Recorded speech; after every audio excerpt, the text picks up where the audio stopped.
the crystal too.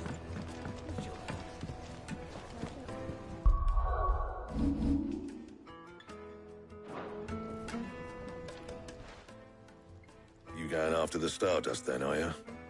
Which one of these two lucky souls is going with you?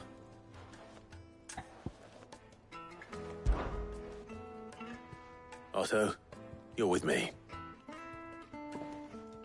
All right, then. Where do we find this Stardust, and how will we know it when we see it? There's a river that runs through the southern reaches of the Velcroy. It's the black sand that washes up on its banks that you're after. And I'm guessing you'll be needing sackloads of the stuff. Might be worth our importers at the Dalimil Inn. I'll head down there. See about finding us a wagon. All right. I'll meet you by the river. You two take care, eh? I'll go and see this supplier. Just don't let the bastard fleece you, eh? He wouldn't do that. He's Blackthorn's mate. Isn't he? Best of luck.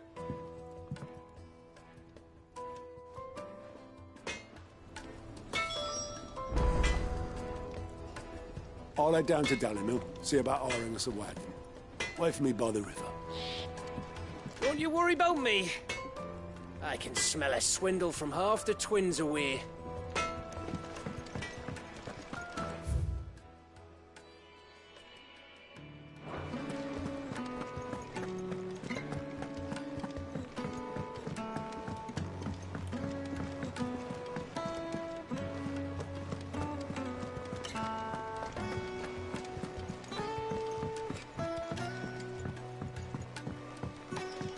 We're seeing troops amassing in every crossing.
can walk from here.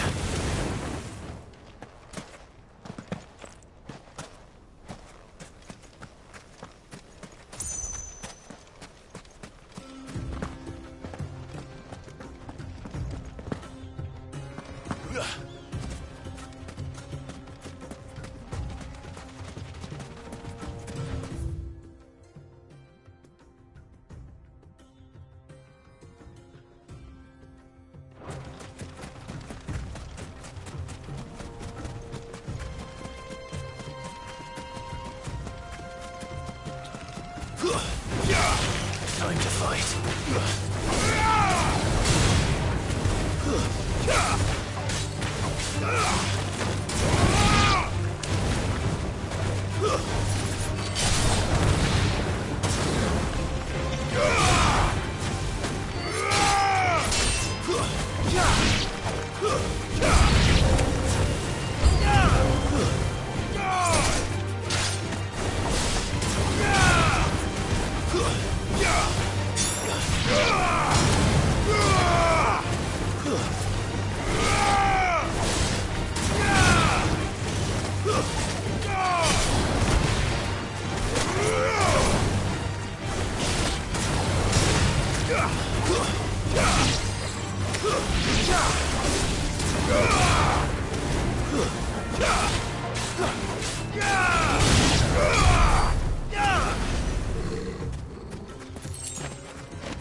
should have stayed in its shell.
You're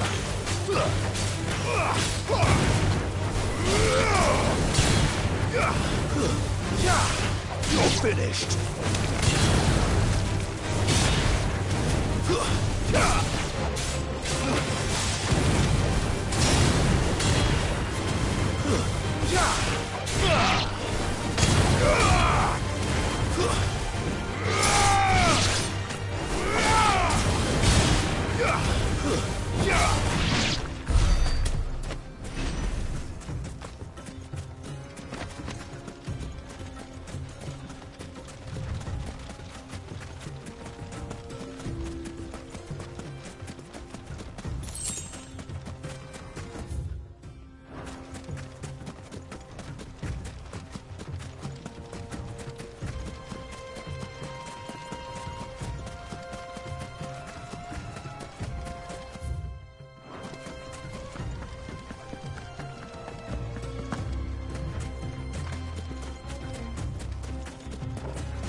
Good girl. Fly, Ambrosia.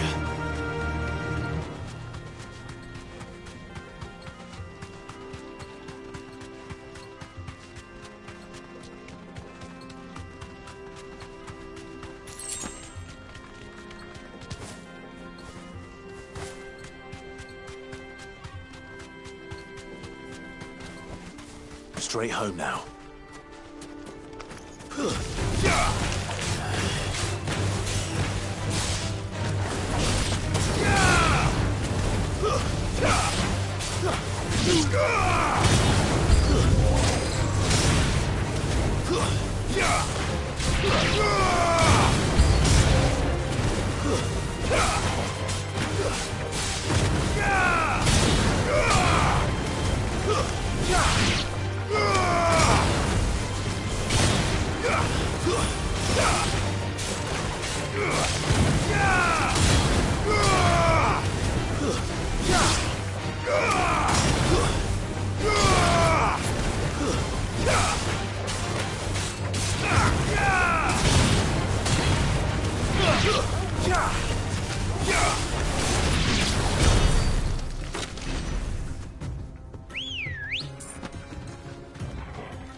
Let's go.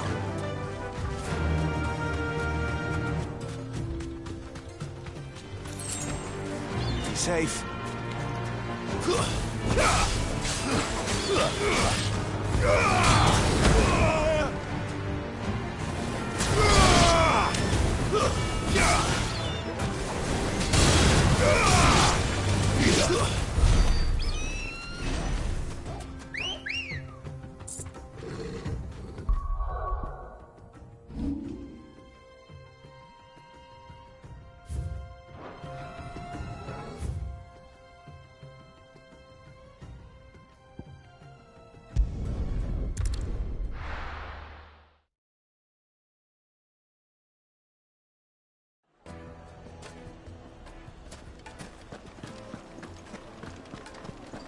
The finest The most fragrant herbs and spices from the breadth of the... gone, just like that. And without so much as a by your leave. What's the matter? It's my apprentice. He up and vanished while my back was turned. I'd go and look for him myself, but I've got a bakery to run. A bakery that's now short one pair of hands. Loath though I am to rely on the kindness of strangers, I'm at a loss. Please, will you see if you can find him? I'll see what I can do. Do you know where he might have gone? I wouldn't be surprised if he was off somewhere mooning at Drake's Fang. He used to work there, you see. Poor fool left his heart in its hollow. All right. Then that's where I'll start.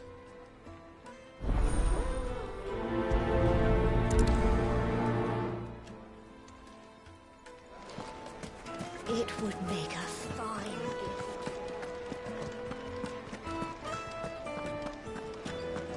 They're saying Drake's Fang is gone. The whole mother crystal gone. You. What are we going to do? I've got this theory. The fallen, I don't think they all fell. Some of them are still living among us. You could be one of them. I could be one of them. Back again, are you? Any more trouble and you'll be barred for life, however deep your friends' pockets might be.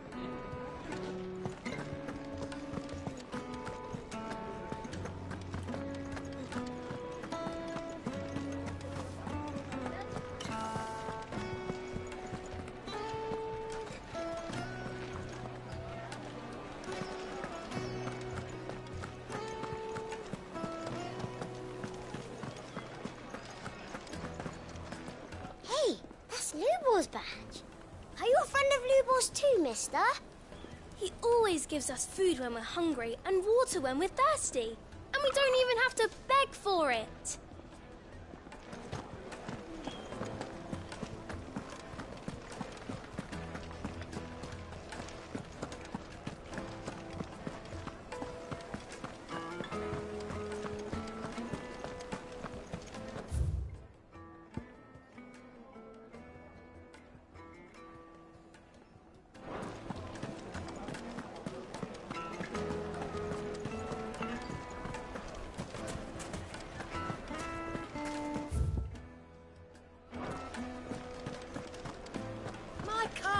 Yes, they're quite sort of. Oh, where did all the men have gone? Weights and pods! Oh! Send masons!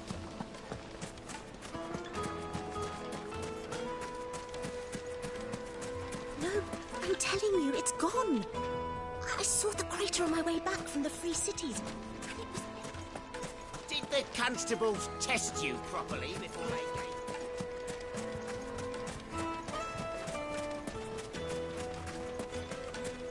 Mummy, I want to play with the crystal. How many times do I have to tell you?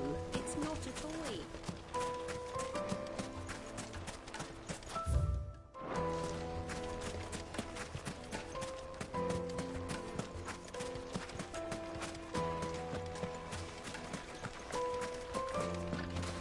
Are you looking for something in particular?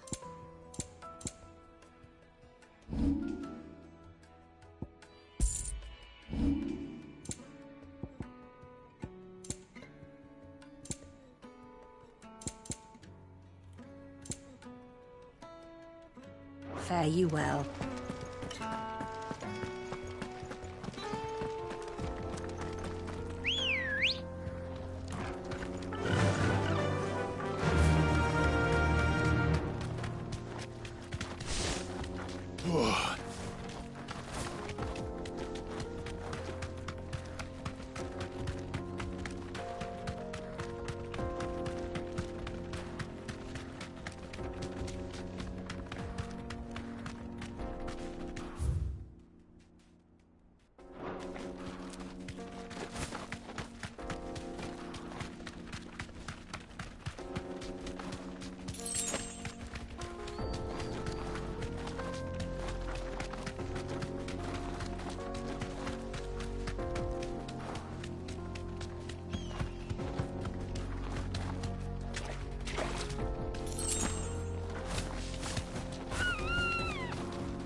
Thanks, girl. You're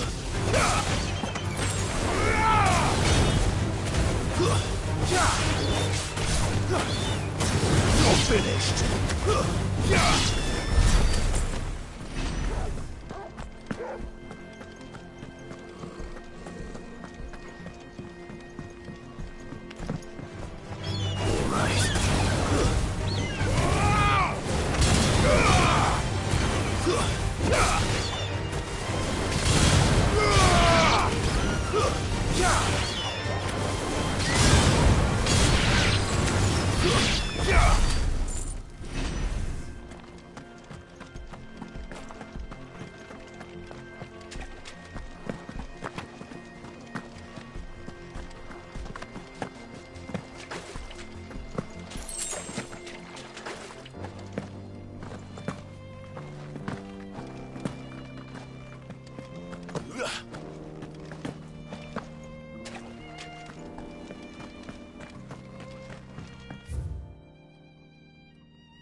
Come on.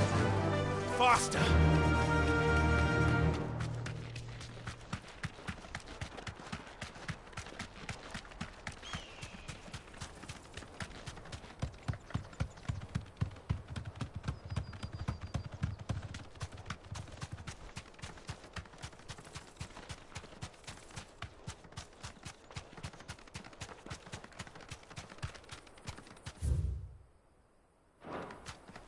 The Mother Crystal. The mines. It's all gone.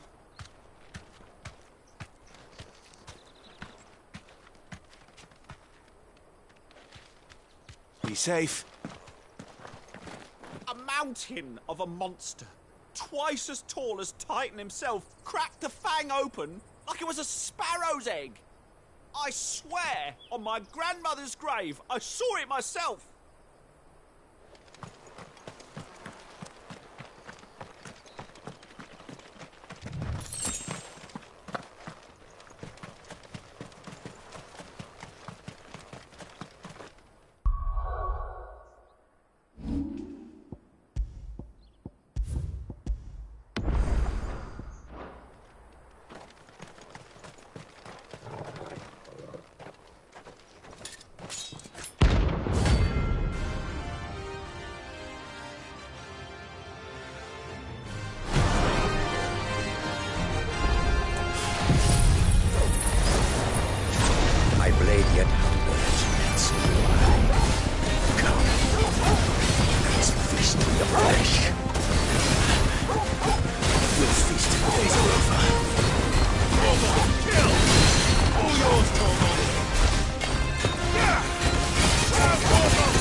All yours, Torgal.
Those who kill for sport deserve no better.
Excuse me.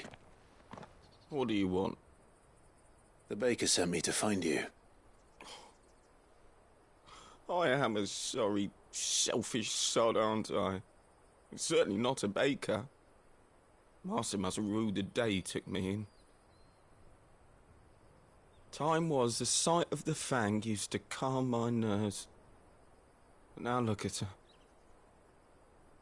I take it you missed the Mother Crystal. I hated her, but she was all I knew. Worked her mines for years. And when she shattered, part of me shattered with her. I had to trade my pickaxe for a rolling pin. But I'm no good at baking. Every loaf I touch collapses. My bread's as hollow as I am. She was the only thing that could fill the hole inside me. Oh, I loved her, damn it. But now she's gone. She's never come.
Back.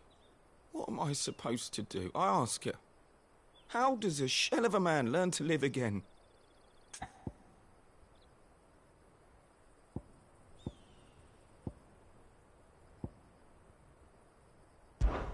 Perhaps you could express yourself in your work.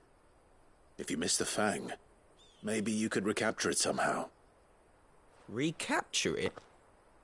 I'm a baker, not a...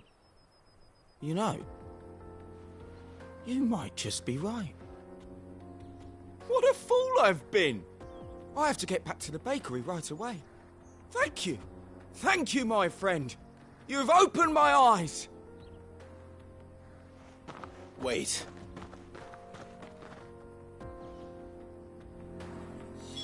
Suppose he won't be needing an escort then.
Take a sniff, good sir. Ah, there you are. The man who lit a fire under my wayward apprentice. Though I worry you might have stoked the flames a little too high. He damn near ran me down trying to get to my oven. Master, it's ready.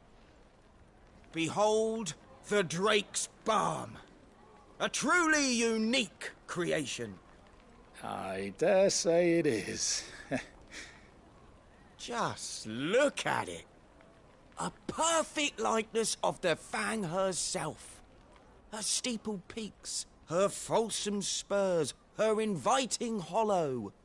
True, my loaves collapse more often than not, but what's the Fang without her crater? Why, no Fang at all. And look, inside. She's filled to bursting with a bounty of beautiful crystals. Salt crystals!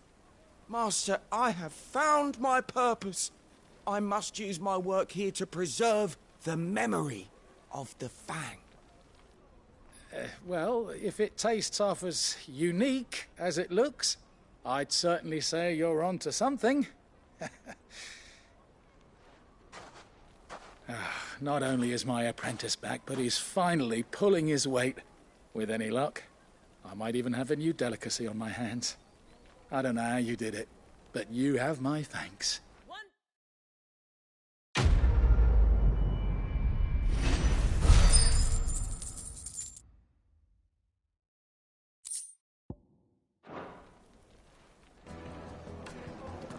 Now, Dusan, I know Yes, they're quite sorted.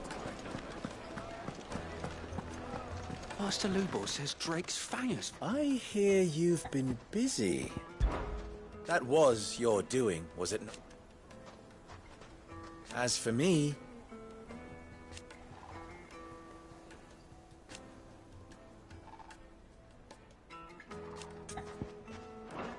Stay safe out there.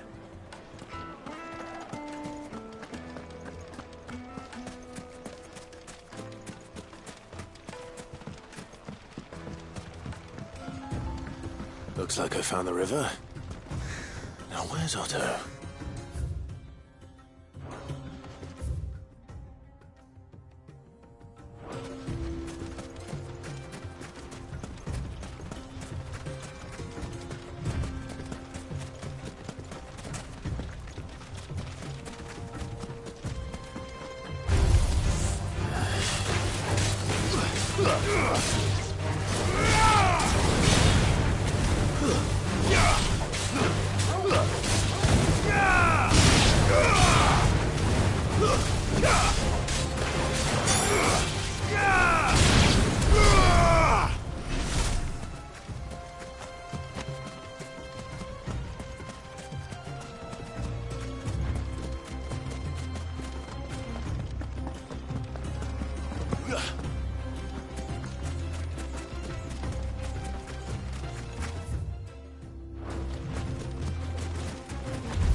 Time to fight.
Fly, Ambrosia.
You deserve a rest. There was a time this path was guarded day and night by Lord Kupka's men. But now they've gone. Back to the Fang. Leaving us lesser mortals at the mercy of whatever bloodthirsty beasts they say nested beyond.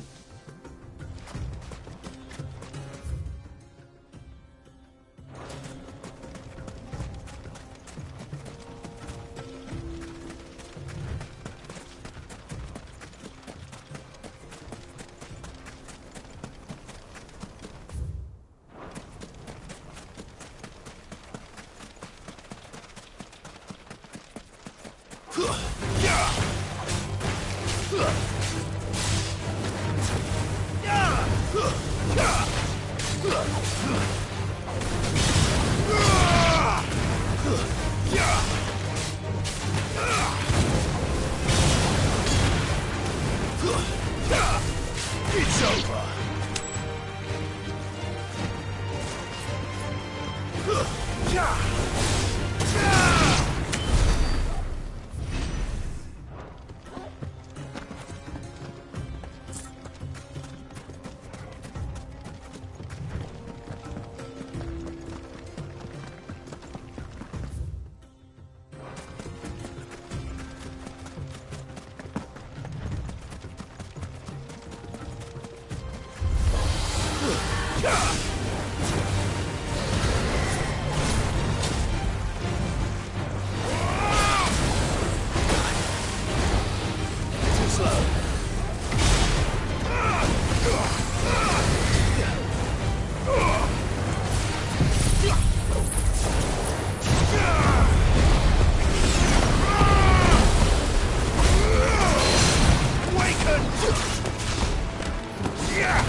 to fight.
Otto, sorry I'm late.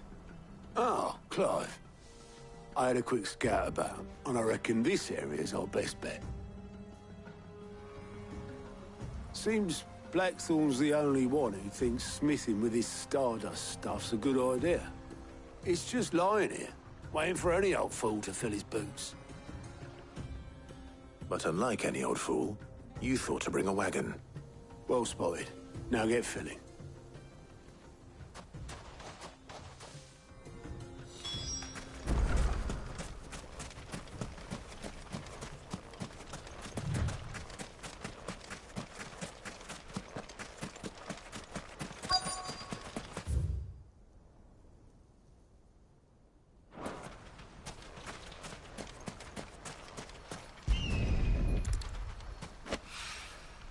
So this is Stardust.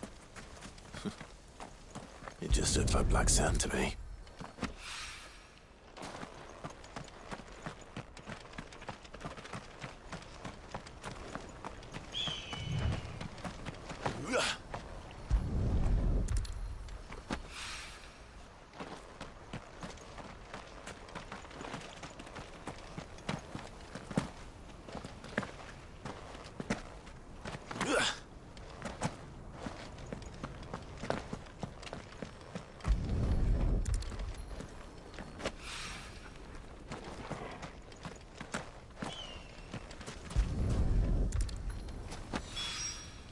That should be enough for now. Let's see how Otto's getting on.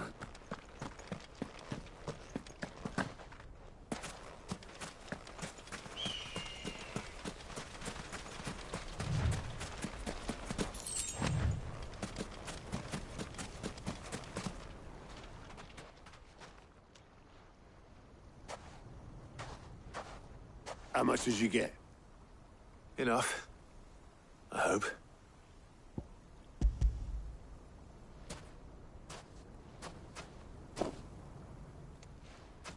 More than me. Put it all together and I can't see Blackthorn complaining. Much. Here, Clive. Do you fancy a walk?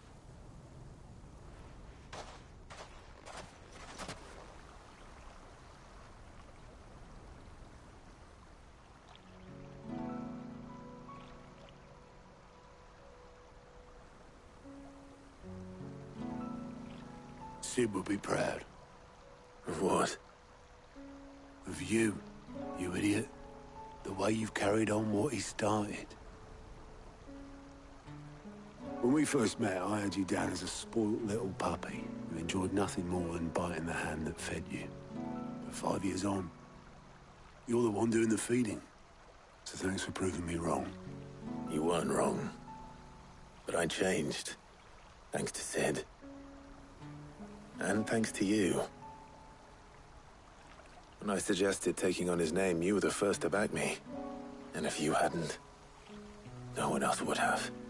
I couldn't have done any of this without you, Otto. Yo, get over. You're making me blush. All I did was choose hope over despair. I gave you a chance, yes, but you're the one who took it. You took a rabble of homeless, hopeless outcasts and put them back on their feet. Gave them something worth fighting for, just like the old Cid did.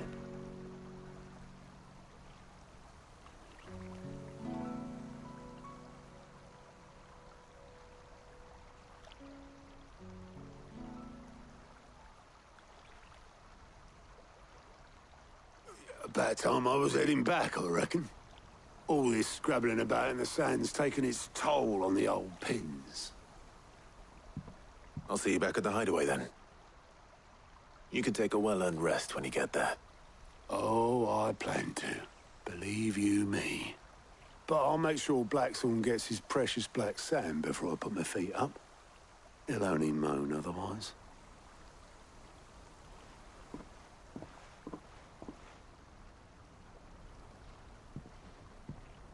Right. Ready to go home, boy?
Let's hope this is all Blackthorn needs.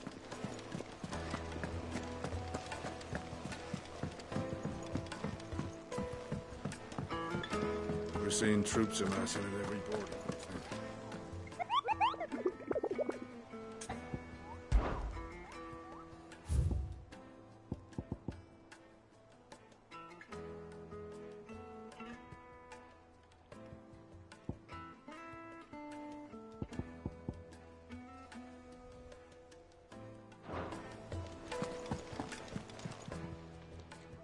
I wasn't expecting you back so soon.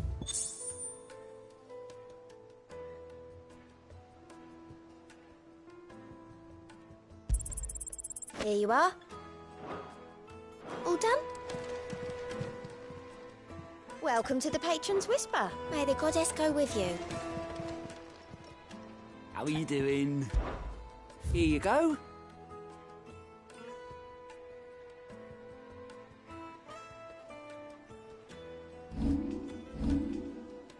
Seen enough?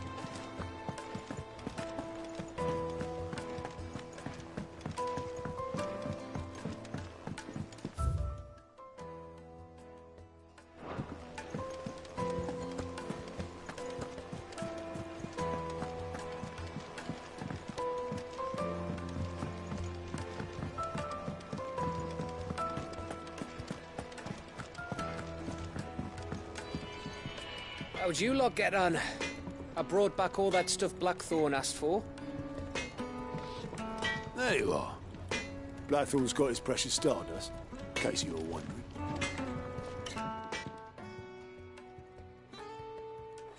Blackthorn, got everything you need? Yeah. Yeah, I do. Cheers for the stardust. Should be enough to be getting on with. Nice to get out and about for once. Let's do it again sometime, eh?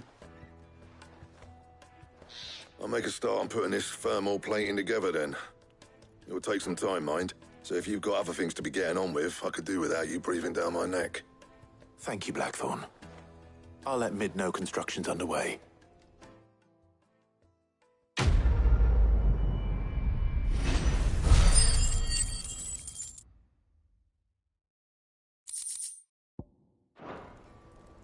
Suppose we'd better be getting back to work too. Give us a shout if you need anything.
Walter's started reading books that don't have any pictures in.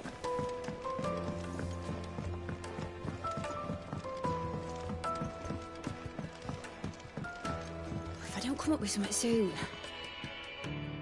You'll be pleased to hear that Blackthorn's started work on the plating. Excellent! 1 down, 2 to go. So, what's next? The helm, of course. For this, we'll be repurposing fallen scrap. Salvage from the ruins? I thought that material was all but impossible to work. Ah, but we don't have to. I'm sorry? Just so happens there's one particular ruin that's broken into exactly the right shape and size pieces for what we need. What's the name back there? I'll give you all the details. What's her name? Right.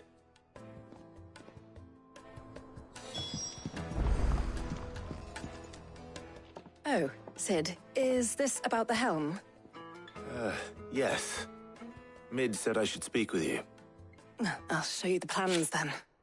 Here you see the mithril engine, in which mithril is burned to generate heat.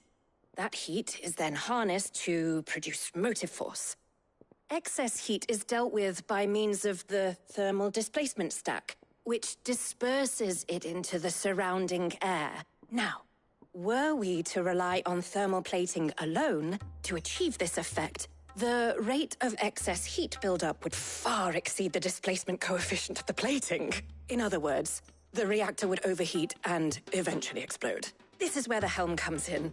It connects to the plating, you see, and serves as a sort of thermal sink to absorb all that excess energy. Our experiments have shown that fallen ceramics are remarkably thermophilic. They can withstand and absorb levels of heat far above anything we are able to make today. And not only that, they're also waterproof and immune to rust, making them the perfect material for our protective hood. Why, if sea or rainwater were to enter the reactor proper, it would vaporize instantly. The forces produced would tear the ship from stern to... You can stop there. I understand.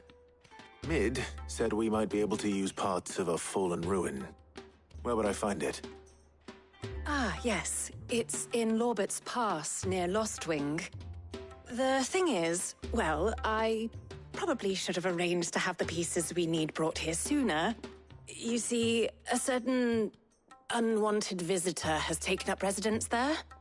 It's no longer a matter of just walking in and taking them. It's, going to be considerably more dangerous than that. I see. Then I suppose I'd better deal with this unwanted visitor for you. Would that help? Oh, very much. Thank you, Sid. I'll gather my team and head there right away. We'll meet you outside the ruins.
Good day to you. It's all but spent. The crystals we get from the... You haven't much, but you're free to look.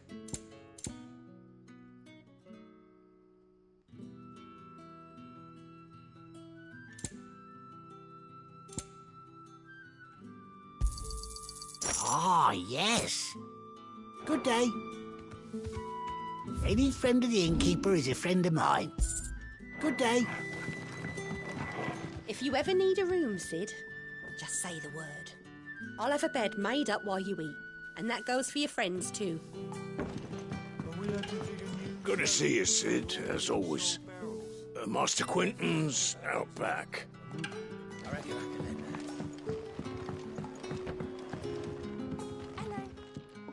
Ah, Clive. Your timing is exquisite, as always. I have a concern which you may be able to assist me with. Go on. There are whisperings afoot of shadowy figures having been sighted outside the village. Rustlings in the undergrowth, suspicious noises. My people fear that they are being watched. It may be no more than a surfeit of nerves, understandable in the current climate, or it may be the prelude to something altogether more dangerous. Given what I hope you'll forgive me calling your nose for trouble, I wondered if you might investigate. Of course. Excellent. You might begin by speaking with the good citizens of Lostwing. Listen to their tales, and make what you will of them. All right. I will.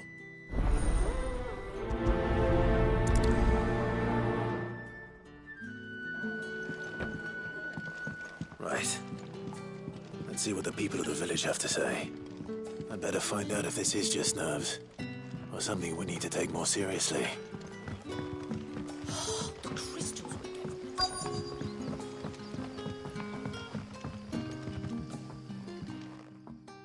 You all right, Sid? Something on your mind? There is, actually. Can I ask you something? Quentin tells me people have mentioned shadowy figures out in the woods. Have you noticed anything unusual? Oh, that. No, sorry, can't help you. I heard the rumours, mind, from the lads working over at the vineyard, but none of them has seen anything either. All right. Thanks anyway.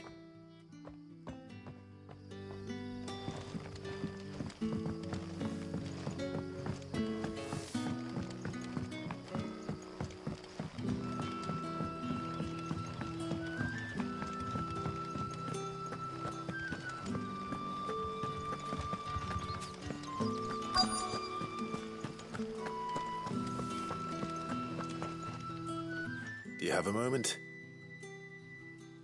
There's talk of suspicious figures in the woods. Have you seen anything out of the ordinary? No, but I've heard something. Sound of scraping metal, like someone sharpening a sword. Where was this? In Lorbert's Pass. Was out foraging for herbs when I heard it, screeching out from between the trees. Ran back here as quick as my legs would carry me, and I ain't been back since. I see. I'll look into it. Thank you.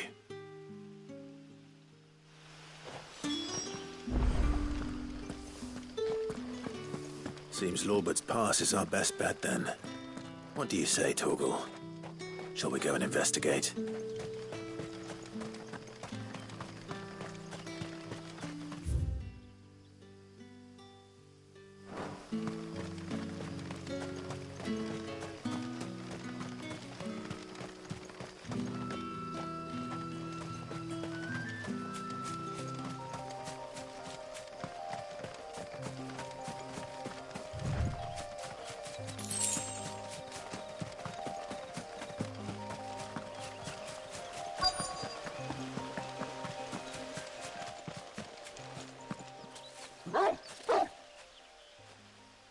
You there.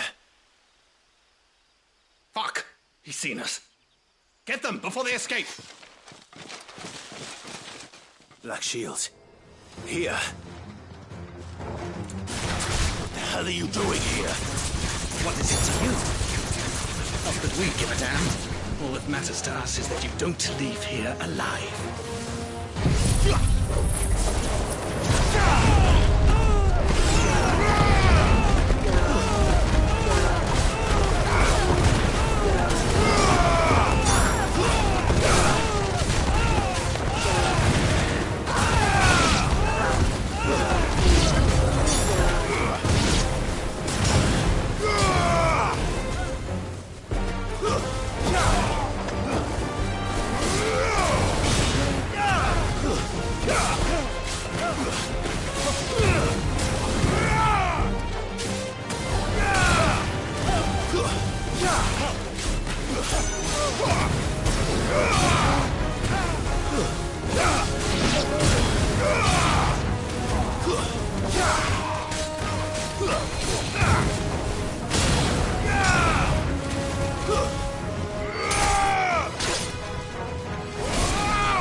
Why were they here?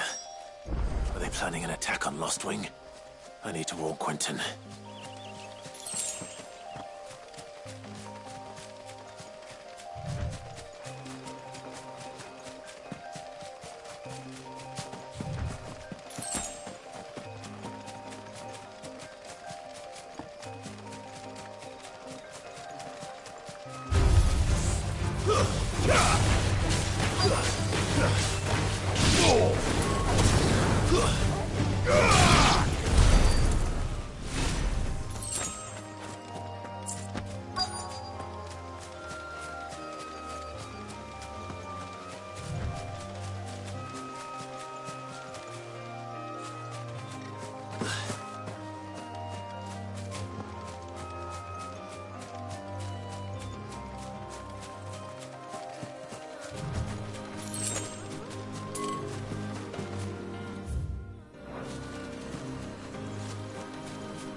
Oh, there you are, Sid. Thanks so much for coming. The, ruins are just over there, as is the creature I told you about, I'd imagine. Would you mind? Of course. I'll be right back.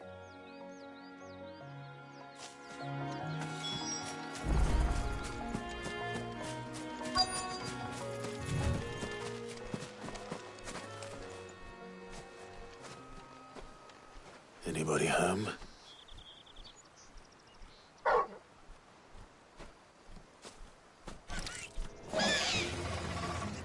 This must be our unwanted visitor. Time to go.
The things I do for you, Mid. Sid! Oh, thank goodness you're safe. You shouldn't have any trouble now. Indeed. Well, don't let us keep you. We'll, see that everything is transported safely back to the hideaway. All right. I'll let Mid know you're on your way.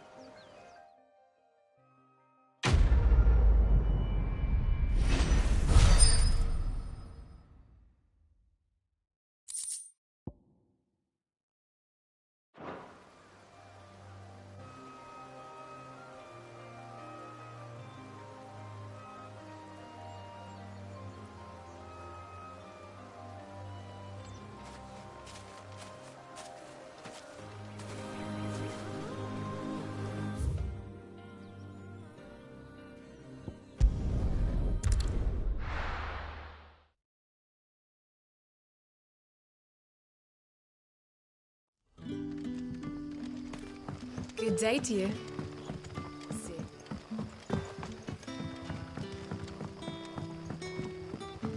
The crystals we get from the Clive, how goes the hunt for our sinister figures? I found some black shields hiding near Lorbert's Pass. They're gone now. Black shields. The Empress's former bloodhounds. Though they serve another master now. One who means to root out and destroy both me and those I care for. And it would appear the pack has finally caught the scent of its prey. Damn it all. I had hoped I would have more time than this. More time to prepare. But if we are cornered, we have no choice but to bite back. And bite back we shall. I'm sorry. You're going to need to explain. Who did the Black Shield serve now? And why would that person want you dead? Because I want him dead. Who? The former Lord Chief Justice of Sanbreque. All that I have built here is for him. I don't understand. Why him? Why Lostwing? I suppose it is better that you know the truth. I was a member of the judiciary once. So sickened was I by the injustice of this world, I swore to fight it. And fight it I did, in my own small way. I saw more than a few corrupt officials condemned to the very cells into which they had thrown blameless innocents. Men to whom the law was but a scourge to turn against the powerless. And throughout, it was the Lord Chief Justice who backed me, who was my one true ally in the quest to see justice done. So what changed? I discovered that he hunted bearers for sport. I was a fool to think he shared my hatred of venality and vice. His support for me was no more than a facade, a means of ridding himself of his rivals, a mask to hide the rot beneath. I filed suit against him immediately. His response, however, was rather more visceral. He had my entire family slaughtered, and he faced no punishment whatsoever. I lost everything. My loved ones, my livelihood, my position, the faith I had once held that any modicum of justice might be achieved through the courts. So I set about enacting my own. I tracked down every soul who served him, and slit their throats myself. But the man himself proved an altogether more difficult target. With money and power come protection, and so I saw that I would need an army of my own. I came here to Lostwing and began recruiting like-minded individuals. And everyone here knows this is why you do what you do. Of course. They too have lost loved ones to the bearer hunts. Seen faultless friends sent to the gallows to spare the guilty. All under the watchful eye of the Lord Chief Justice. Our wounds are the same. And our cause is the same. We are comrades. And our revenge is already in motion. We know where he hides, how numerous and well-trained his guard. What we did not know until now, however, was that his plans may already be in motion too. Quentin. Our time is short. He may move against us at any moment, unless we move against him first. My friends and comrades, it begins. Make ready for war.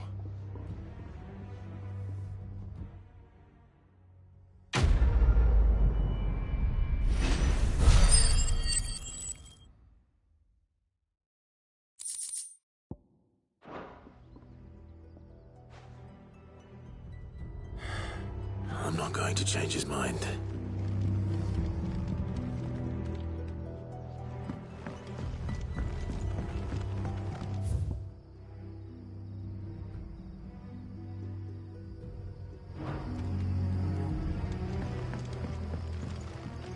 That his lordship's vultures should be found circling the village can mean only one thing.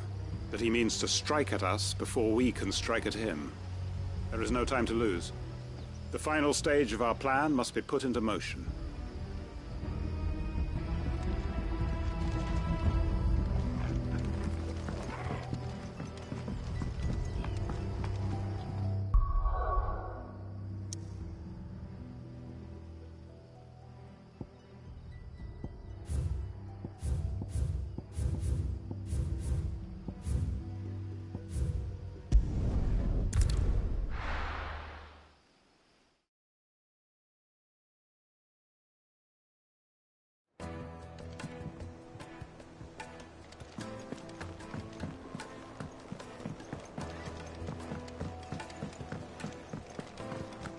Thanks to Sid. Thank you, Clive.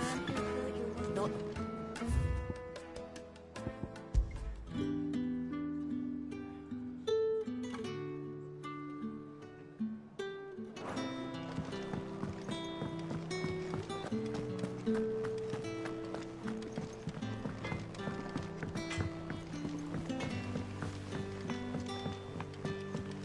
I went up to give some greens to the chocobo.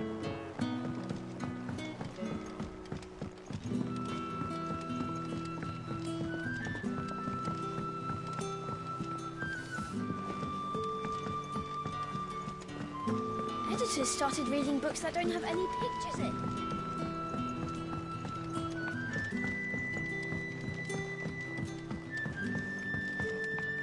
If I don't come up with something soon...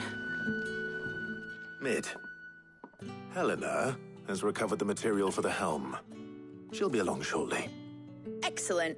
Another job well done. And just one remaining. Right. Right, the shielding. This one's a bit of a bugger. How so? The plating's enough to stop the engines going pop, but those things will still be spitting out enough fire to set the rest of the ship ablaze. Which is why you need proper shielding. A prison for the dragon's breath that's blazing away inside. I thought a triple thick layer of tempered steel might do it. Or more of the stuff that the Fallen use, but they'd both be too heavy. The helm and the plating are bulky enough as it is. Add any more weight and the whole ship would be at the bottom of the briny before we'd even started. I need something light. But I've racked my brains and I just can't think what would do it. Well, if I were in need of obscure knowledge, I know whose counsel I would seek. Harpocrates. Tomes? Yeah, well, I'd thought of that, obviously. I've got all the details written down here. Can you take this to him, see what he makes of it? Right away.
Harpocrates, do you have a moment?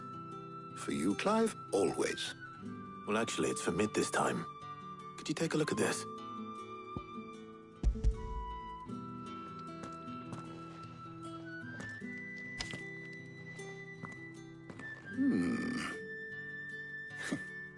Shielding for a mithril engine? Whatever will that girl think of next? And what are these notes around the edges? She has some specific requirements for the materials. The shielding needs to be able to resist extreme heat on the inside, and yet remain cool enough on the outside not to set the ship alight, while also being light enough not to sink it. As you can imagine, she's struggling to find anything that meets her needs. I see. I wondered if you might know of a solution, or if you might be able to search the records for one. Perhaps it is not a different material she requires, but a different approach. What do you mean? Consider the lake we have made our home. Its blighted waters eat away far more quickly than fresh water or even brine, at timber and steel alike. And yet, we have made a home here from those very materials nonetheless. We have. But Bardolph must varnish every board twice over to keep it from rotting. And Obelus complains that without a constant supply of pitch. I see. Early Gregorian histories speak of a preparation known as moon dew. It is said to be able to resist even the most ferocious flames. Before the dragoons tamed the worms and wyverns of the realm, nobles would daub their castle walls with it in order to guard against dragon fire. So if we could recreate it... It might be applied to some material or other in order to provide the protection it requires. As to how best to apply it and to what material, perhaps Bardolph and Obelus might be of assistance. I shall speak to them and see what wisdom they might have to offer. If you would be so kind as to procure the necessary ingredients, I shall discuss the specifics of how it might be most effectively put to use with our two friends. The knowledge of the past may yet prove useful to we of the modern era. Thank you, Hippocrates. And since you're asking others to help you, perhaps I should too.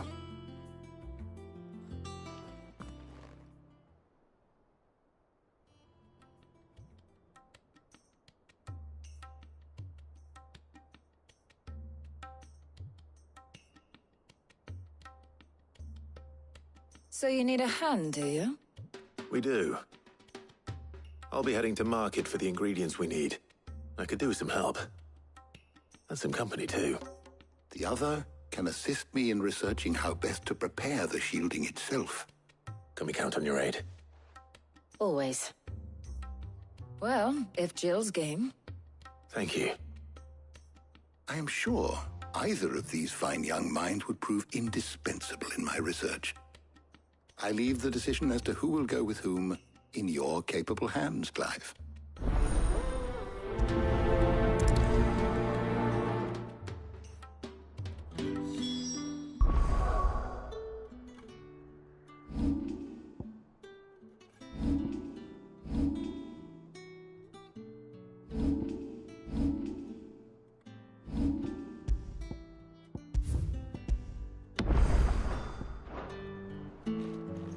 Shielding that guards against even the most ferocious flames. We could have done with some of that on Drustinus. I doubt I would have survived that place with or without it. A trip to Northreach, though, I think either of us could handle.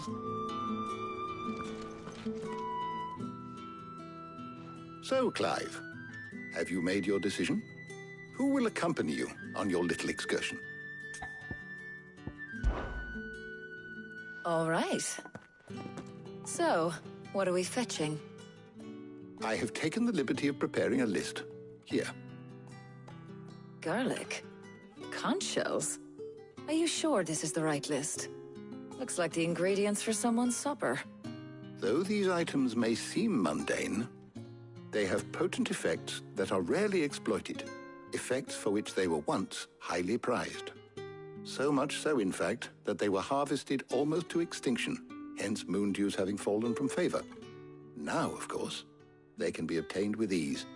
You should be able to find everything you need at the market in Northreach. Well, isn't that convenient? I was hoping to be able to make a trip over that way sometime soon. Need to speak to an old acquaintance. I'll meet you there. All right. Stay safe. See you later, Clive. Good luck with your research.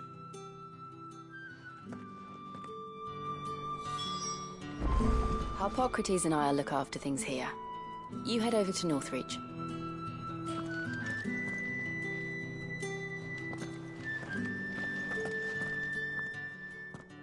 My knowledge is yours.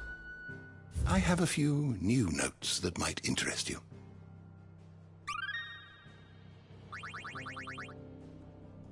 What subject shall we consider today?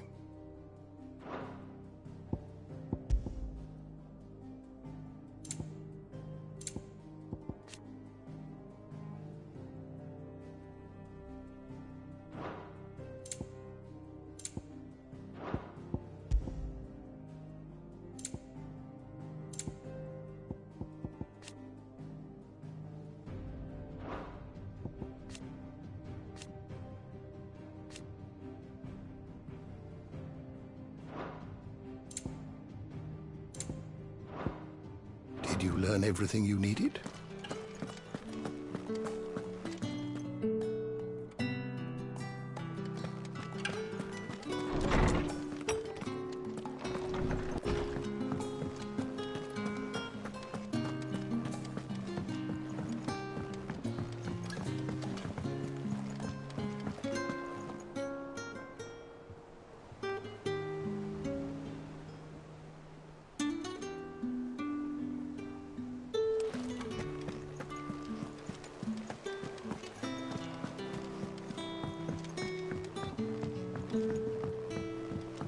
We're seeing troops amassing at every border.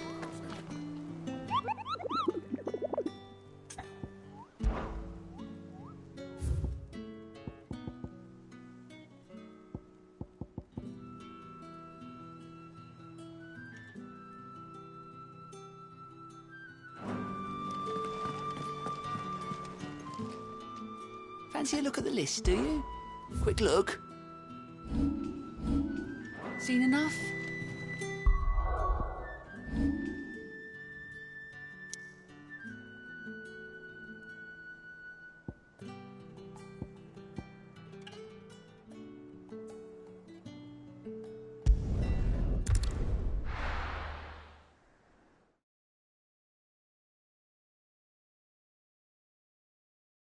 Now, where's Taya? Welcome, welcome.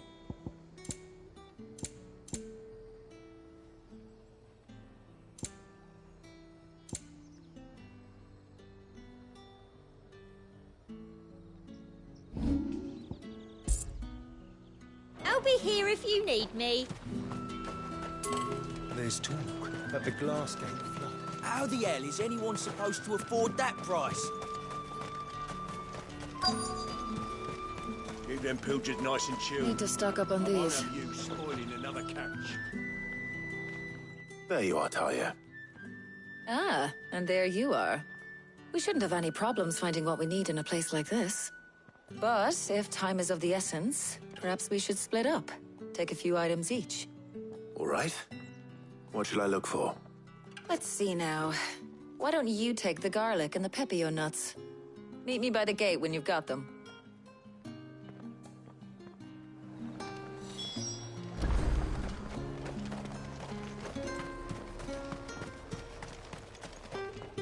Buy, sell, or be gone. And thanks for nothing.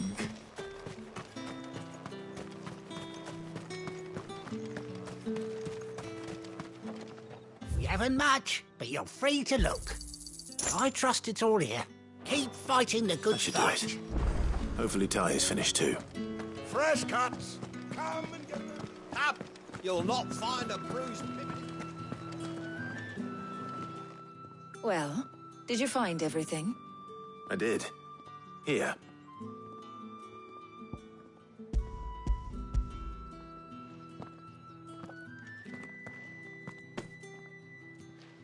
Garlic and pepio nuts. Job done. We should get this back to Tomes then. He'll be waiting.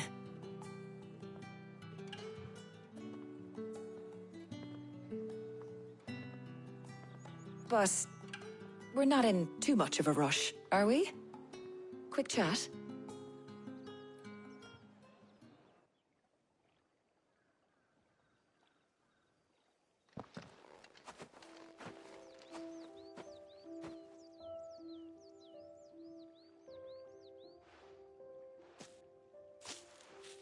Do you know, I think this is the very first time we've been out on an errand together. I think you might be right. In all the years since you and that scowl of yours first appeared, you haven't invited me out once. For shame. Well, it seemed long overdue. And you did say you had some shopping to do. I was hoping to restock my supplies of herbs and liniment, yes. You and Jill alone burned through them like wildfire. No luck, though. My usual supplier's not here, and I refuse to pay the prices these gougers charge. I'll ask Karen when we get back. What is it? Oh, just memories. I came here with Sid once, shopping for supplies, just like today. And just like today, I came away empty-handed. Sid even said he'd speak to Karen for me when we got back. Has it really been 5 years? I remember it as if it was yesterday. Hold on. Does that mean it's been 5 years since we met? Feels a lot longer. It does. In a good way, of course. Thank you, Tyre. For what? For everything. I just want you to know that all you've done for us, all you still do, it's appreciated. Do you think I'd stick around if I thought it wasn't? But in the spirit of sharing and caring, you're appreciated too, by all of us.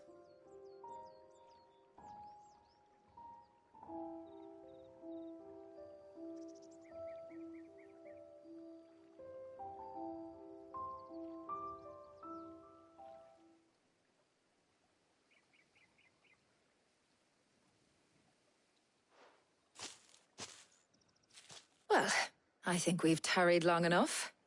I ought to get these ingredients back to Tome so he can make up this concoction of his.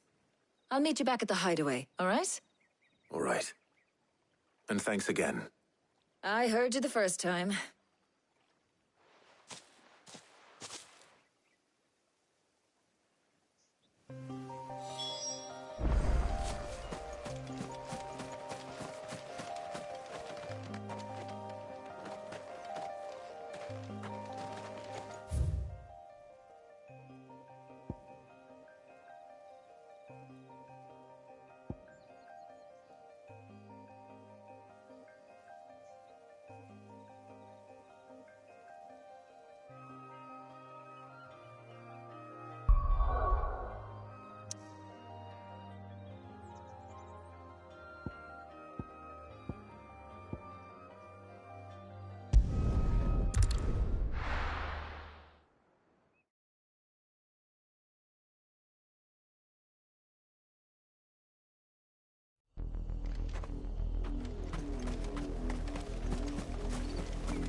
The river was easy enough to find.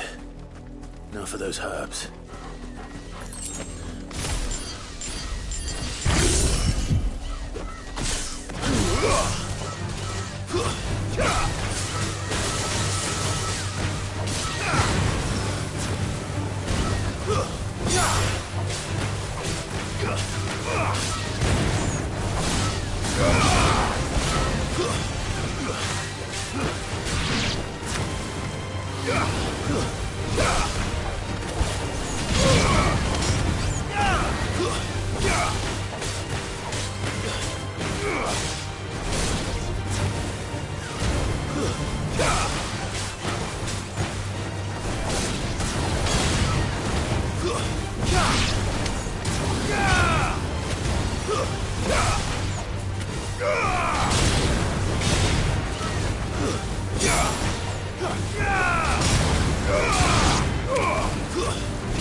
This is the only plant around here with blue flowers. I hope it's the right one.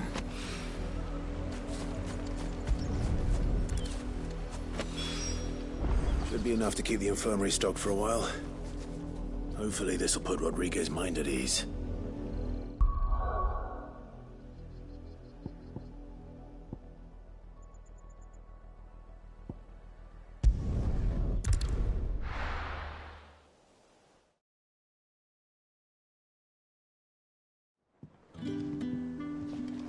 I wonder how Hippocrates is getting on with the moon dew.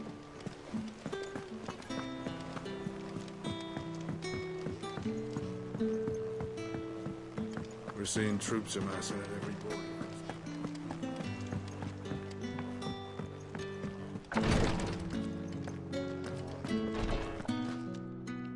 I hope you didn't have too much trouble finding the ammonia. Only the usual. Oh, yes. This is it. And more than I was expecting. I dare say the patient won't feel a thing. That is, unless I... You'll do fine. Taya trusts you. Which means I trust you. The hideaway would be lost without skilled physicers like yourself. Thank you for the kind words. Truly. But... I'm sorry. I'm still terrified. The brand is more than just ink on flesh. It's a death sentence. Milk of the wyvern tail lurking just below the surface of the skin. One ill-conceived incision, a single slip, and the poison fouls the patient's blood. Failure means death, and even success means tremendous pain. Days of agony as the wound heals. I became a physiker to help people, not to kill them. I don't want to kill anyone. Curse breakers lead hard lives. And the operation is only the beginning. They toil in the shadows, risking life and limb, knowing their efforts will win them neither glory nor acclaim. And yet we never won for volunteers. Why do you think that is? Conviction? They're willing to die? They're willing to fight. To give their lives to create a world where people like us can be more than mere possessions. I know your work isn't easy. But neither is going under the knife. Be a shoulder for your patients to lean on. Stay strong for them. You sound like Taya. Do you know what she once told me? It's natural for a patient to feel like they're suffering in solitude. And it's a physiker's duty to see that they don't. Thank you for helping me remember that. I won't falter. Not again.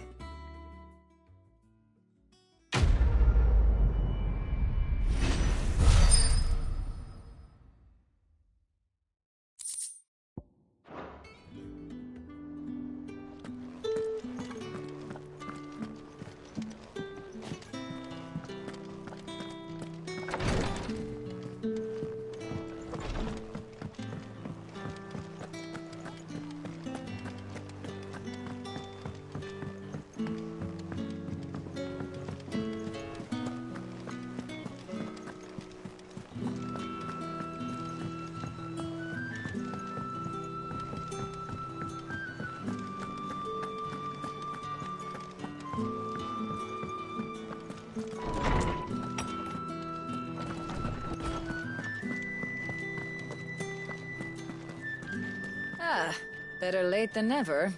We're ready to begin whenever you are. Welcome home. He had a successful trip. How's work on the shielding progressing, Hippocrates?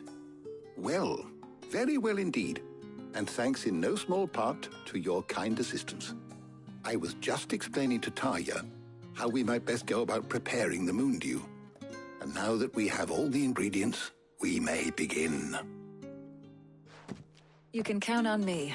I've mixed more than a few mysterious concoctions in my time. I'm sure you have. What about the shielding itself? Work is underway, under the watchful eyes of Bardolph and Obolus. Apparently, it'll be ready soon. Thank you. All of you. Right then. Jill, would you join me in the infirmary? Many hands make light work and all that. Of course.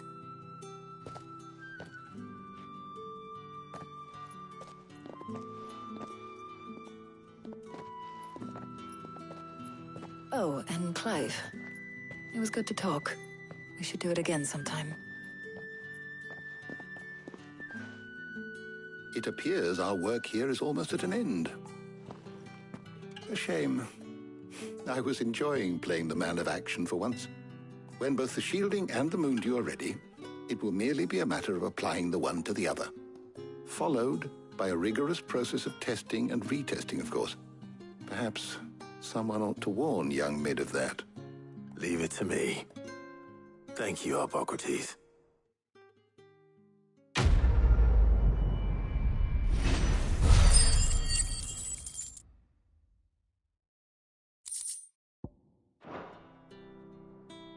Well, I better go and give Mid the good news then.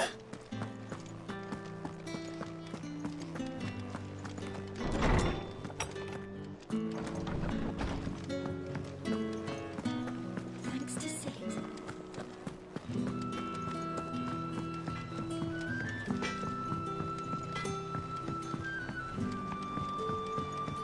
I went up to give some greens to the chocobo.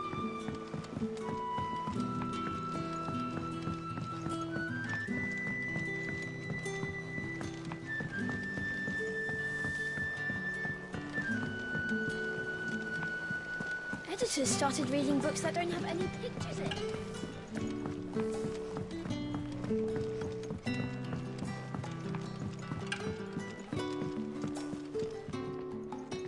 Sorry to keep you waiting, Mid. But you'll be pleased to know that work on the shielding is underway. You found something for it? In a manner of speaking, Hippocrates knew of a substance that's highly resistant to heat. A coating that should provide the protection you need. He's supervising the construction and testing of the shielding as we speak. Brilliant! I knew you wouldn't let me down. Don't thank me. I'm just the errand boy. Right then, better start working out how to bolt all these bits together. To the Black Hammer!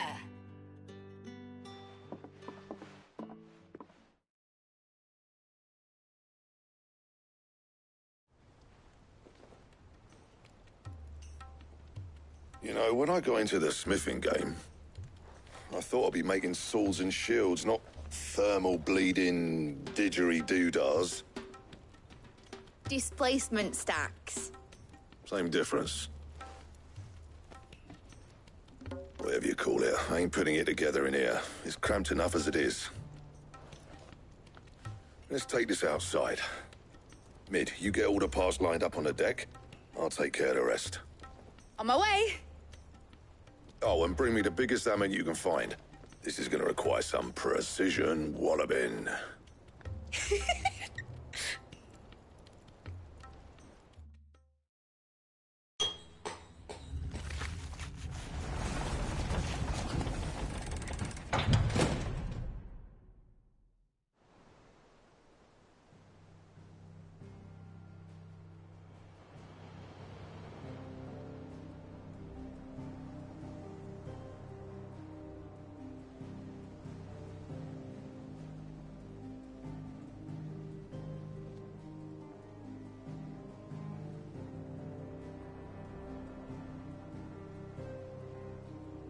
It's finished! It's finally finished! Thank fuck for that. I'll be feeling my hammer arm for weeks. Thank you, Clive, Blackthorn, everyone. That's one down and just 3 more to go. I'm sorry. Oh, didn't I tell you? The Enterprise has 4 mithril engines, and we'll be needing a displacement stack for each. You don't mean... Don't worry. Now they've got a finished one to work off, my gang in Canva can build the rest. Good luck to them, I say. Right, I'm off to get a sling for this elbow. Any other work comes in, keep it to yourselves, eh?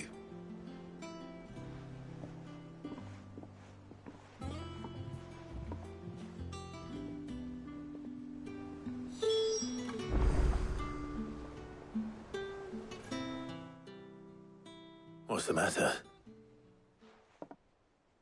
Nothing. Just daydreaming. Thinking about the Enterprise sailing off over the horizon to shores unknown, searching for a land untouched by the Blight, just like me and my dad planned. So if the worst came to the worst and every scrap of soil in the Twins turned black, we might still have a chance. That's what she was meant to be. You see, one last chance just in case we needed it. But now she's so close to being finished, I've realized I don't want her to be that. I don't want her to be just a lifeboat for us to cling to if things get desperate. I want people to sail aboard her by choice, not from the lack of it. In a world where we're not just trying to survive, but where we can actually live. I'm working on that. And I'll do everything I can to get you what you want. Don't you always? All right. My mind's made up. As soon as the Enterprise is fit to sail, I'm putting her under your command. Sod our plans, I'm trusting in yours. Are you sure about this? Something tells me it's what my dad would have wanted. He'd be proud of you. You were gonna visit his grave, weren't you? I was. And you can come too now that your little project is finished. Right. There's just one thing I need to finish up first. Won't be a mo. All right. I'll let Otto know you're coming. Meet us in the mess when you're ready. Aye, aye, Captain.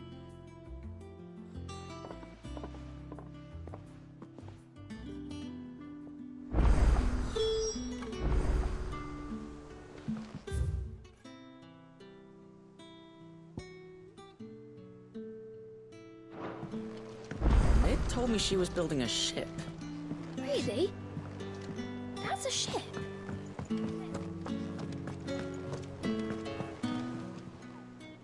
Welcome to the Patron's Whisper. Is everything we've received and everything promised? Here you are.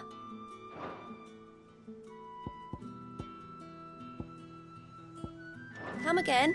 I may have more for you.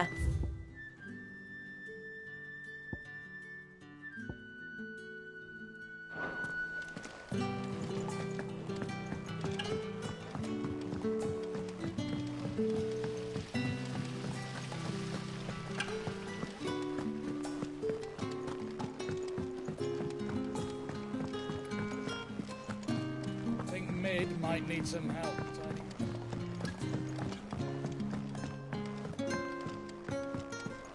Well, that's it. Here, Sid. Reckon you might be just the man to help me out of a bit of bother, if you've a mind to. Let's hear it. Well, it's about this alembic the Chief's got me making. Lovely bit of kit it is. Bung in a solution you want splitting, and it'll separate it out, just like that. Problem is, it won't always get rid of all the impurities. And with some of the stuff we need it for, that ain't good enough. Which is why I've been looking for something to filter the liquid we'll be cooking off. And that's where I was hoping you could help me out. I imagine Ty could get some use out of this alembic too. Distilling medicines and the like. All right. Why not? Proper job! So what exactly do you need for this filter? Nothing but bomb ash'll do, says the Chief. Gave me a sample she'd obtained from the university stores. Couldn't believe my eyes. You pour the blackest blight water through it, and it comes out clear as a mountain stream. So, I did a bit of reading about where I might be able to get hold of some. And do you know what I found out? It's only the blimmin' bones of a bomb king. They leave them behind when they die, see? I take it that's where I come in. If you wouldn't mind. I saw a billet on the hunt board for one just the other day. Would have gone myself, but, well, fighting dirty great balls of flame ain't exactly my forte. You, on the other hand... All right. I'll see what I can do. thank you kindly. And good hunting, eh?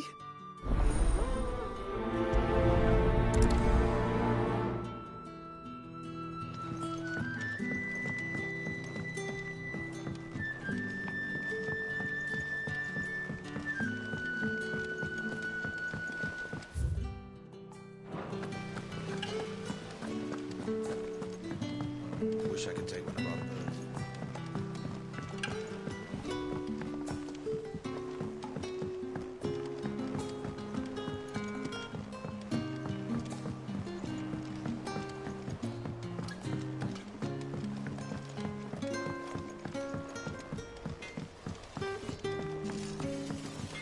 He cracked the crystal too? You're joking.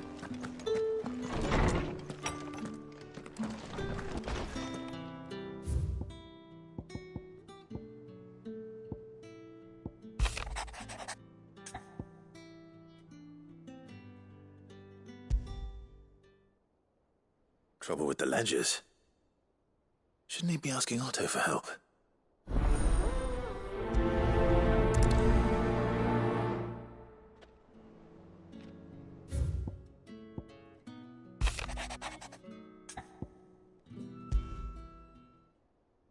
What could be wrong with Torgor? He seemed well enough when I last saw him.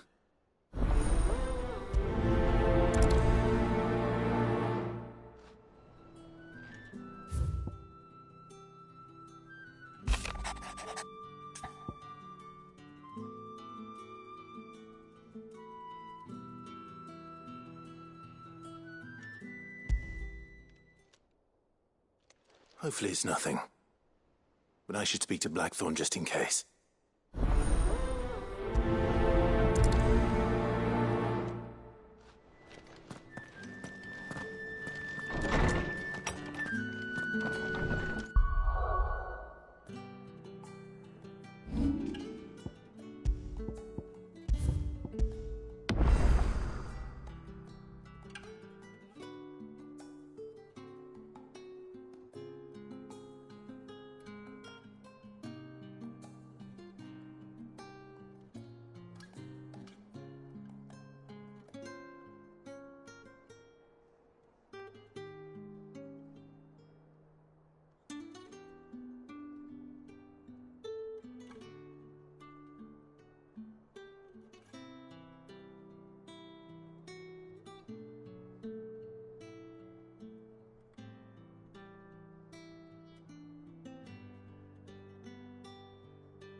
Blackthorn, do you have a moment? Not really, no.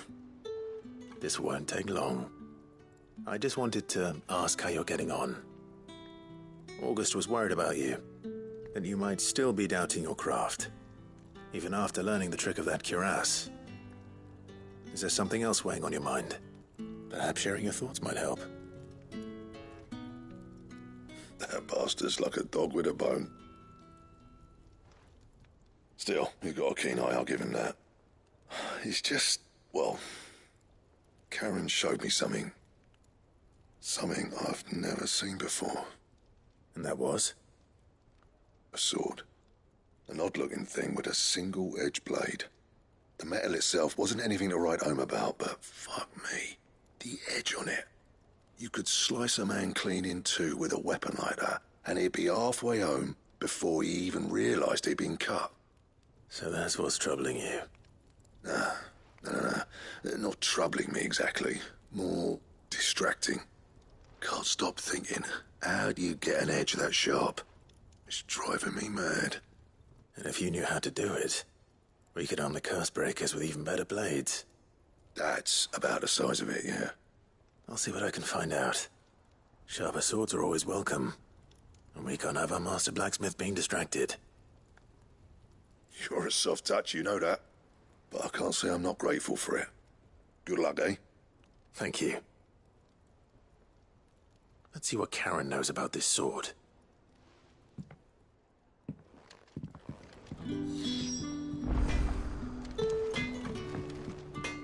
Back, are you? You ever wonder where the hell Karen that blade? I've never seen anything like it in all my years as a blacksmith. The edge on that thing. Fuck me. My arm still throb.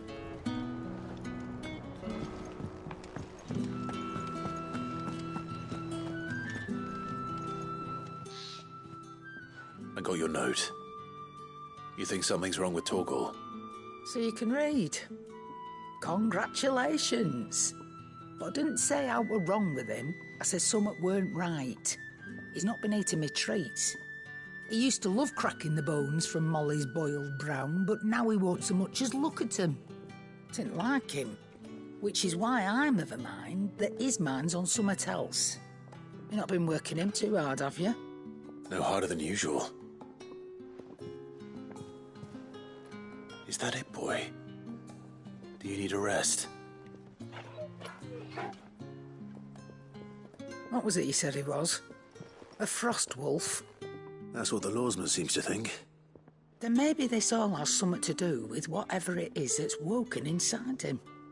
I suppose things have been different since Rosalith. Perhaps Hippocrates knows something. Instead of everything, you mean? Perhaps.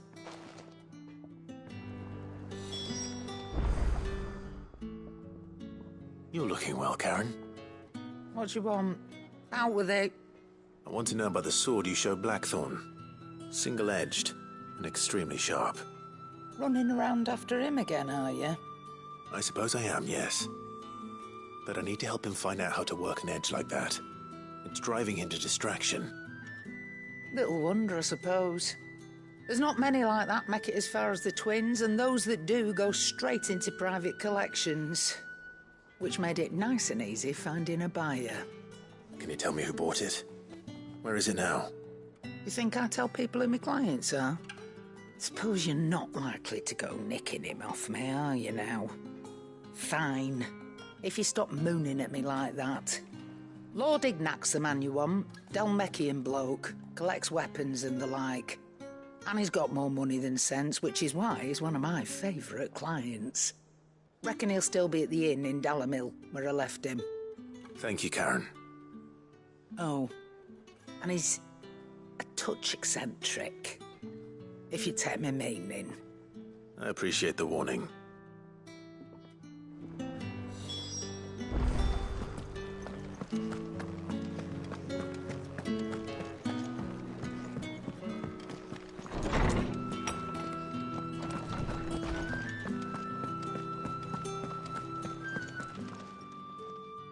Lawsman, I need to ask you about Torgal.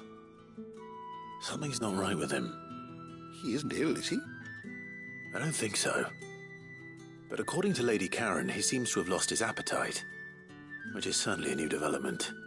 She says he's hardly been touching his bones of late, and she believes it may have something to do with what happened at Rosalith Castle. I rather think she might be right, though not about his appetite. All canids are instinctively inclined to crack open bones for the rich marrow that resides within, and I see no reason why a frostwolf should be any different. Accordingly, I suspect it is not a lack of appetite that afflicts Torgal, but a surfeit of it. If we assume that his newfound magics require additional nourishment to sustain, it may well be that the bones Lady Karen is accustomed to providing are no longer sufficient. Frostwolves, after all, habitually prey upon far larger animals, whose bones may yield altogether different nutrients. As to where one might find a suitable substitute, some antelopes that graze the meadows of eastern Rosaria have been known to grow to a size more than double that of their lesser cousins. I don't recall ever seeing any that large. And little wonder. The oldest and largest such creatures rarely leave the safety of the highlands for fear of predators.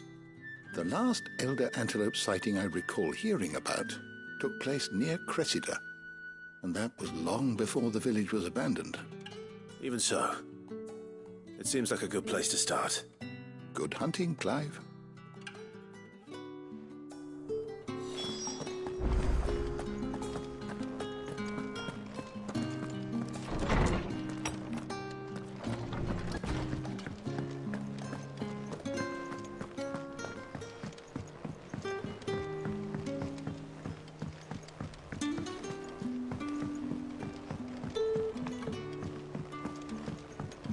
Ned told me she was building a ship.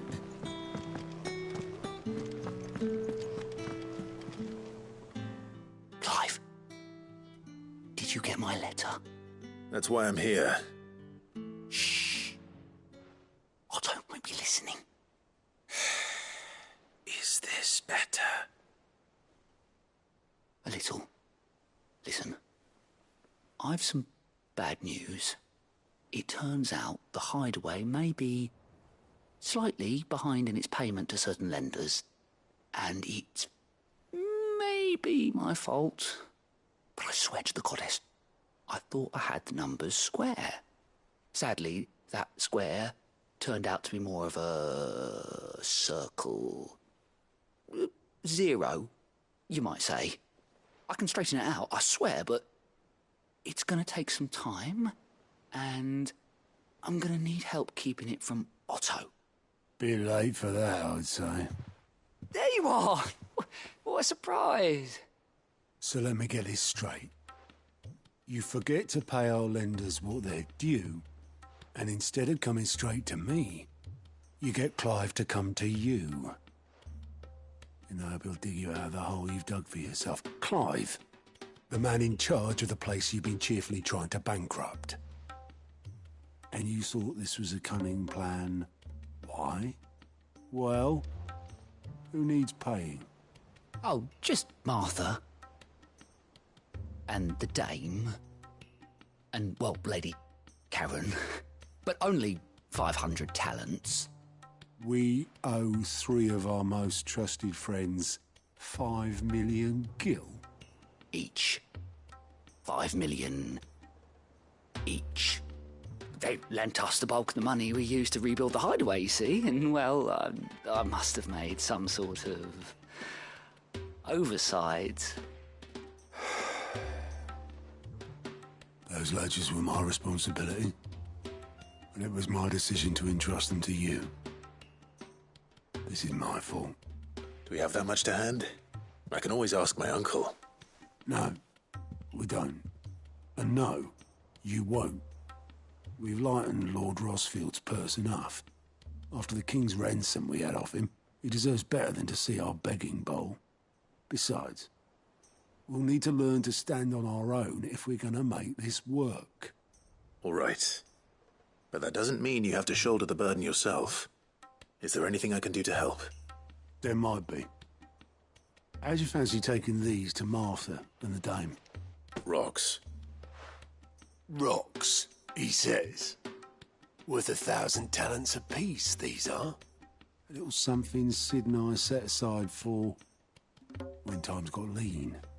And I reckon 15 million in overdue debt probably qualifies. I just hope our associates' eyes are a bit more discerning than yours. I'm sure they will be. Should be me making the rounds, really. But you know how it is with this place. Orders to bark, arses to wipe and all that. I know. Which is why I don't mind going in your place.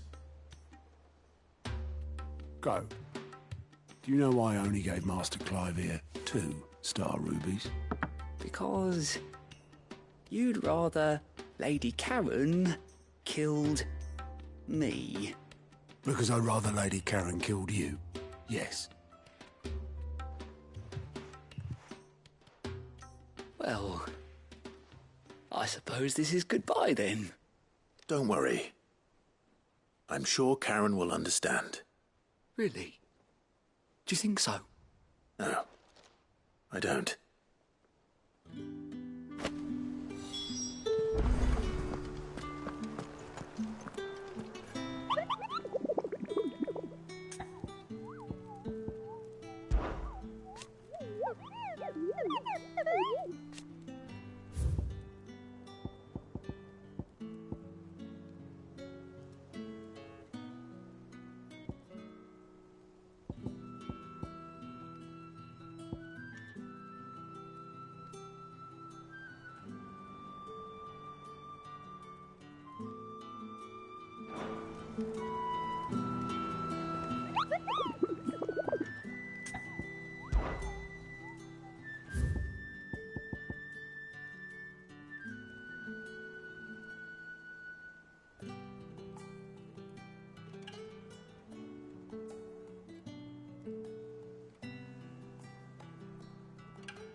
All right, Clive.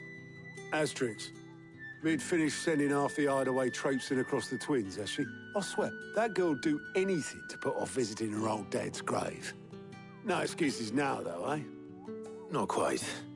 She said there was one final thing she had to take care of. I'm sure she'll be finished soon enough. She said that? In those words? She did, yes. Clive? Were you born yesterday or something? There is no thing. She'll probably be halfway to Canva by now. Mid. I might still be able to catch her.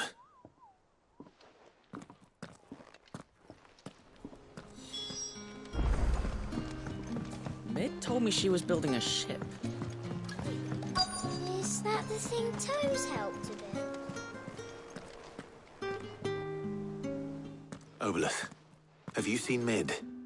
Yep. In a boat, going that way. Then I'm too late. You in a hurry at all, are you? Oh, I offered to take her across, but she wouldn't wait. Just paid for a dinghy and rowed off. Oars going like the clappers. Got some life in her, ain't she? But anyway, I was on my way up to see you, as it happens. Got a letter for you. Urgent, by the sound of it. One of your uncle's men said I was to hand it to you in person, post-bleeding haste. And you're here now. Thank you, Obelith. Don't mention it. What tidings, Uncle?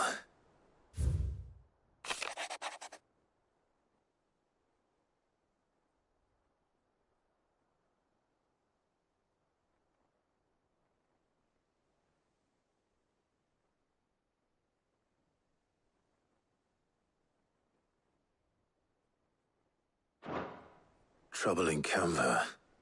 Well, I'll need someone to keep an eye on Mid.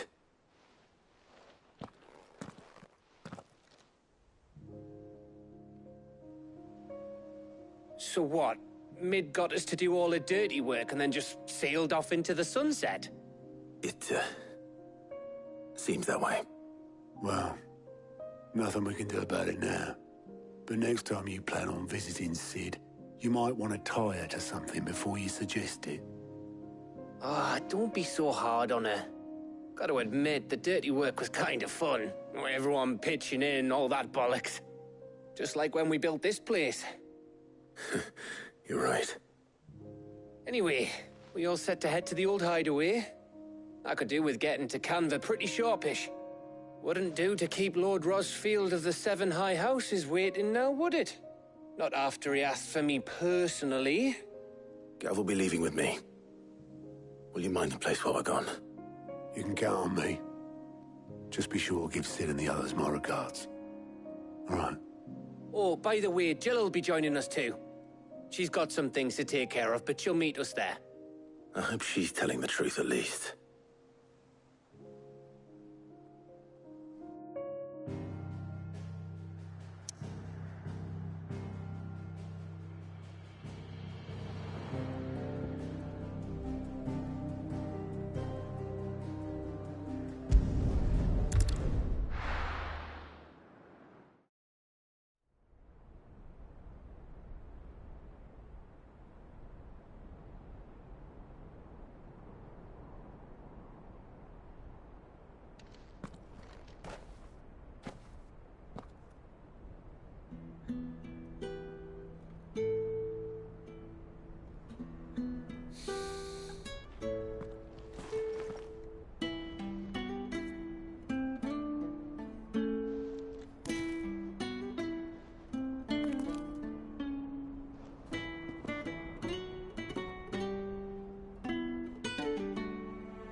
Well, Sid,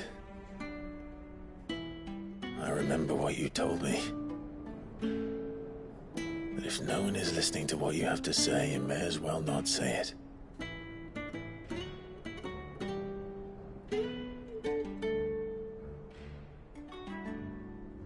But I will say this, old friend.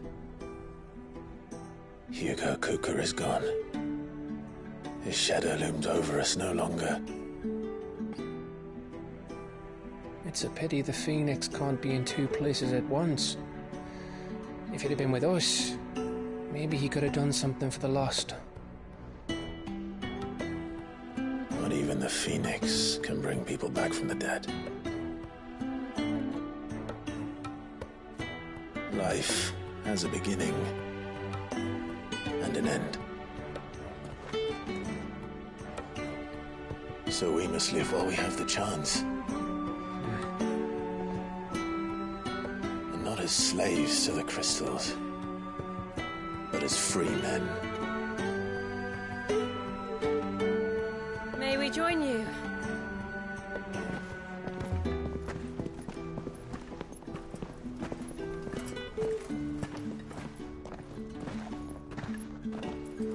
Lady Karen, what a pleasant surprise.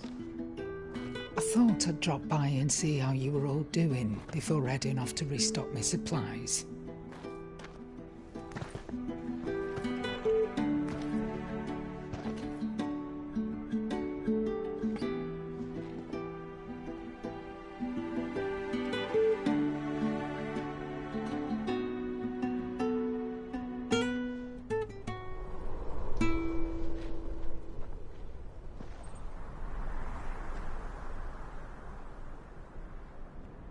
wasn't the most scenic view back then, but it were never as bad as this. I know. The Blight marches on. And soon, there will be no escaping sights like these.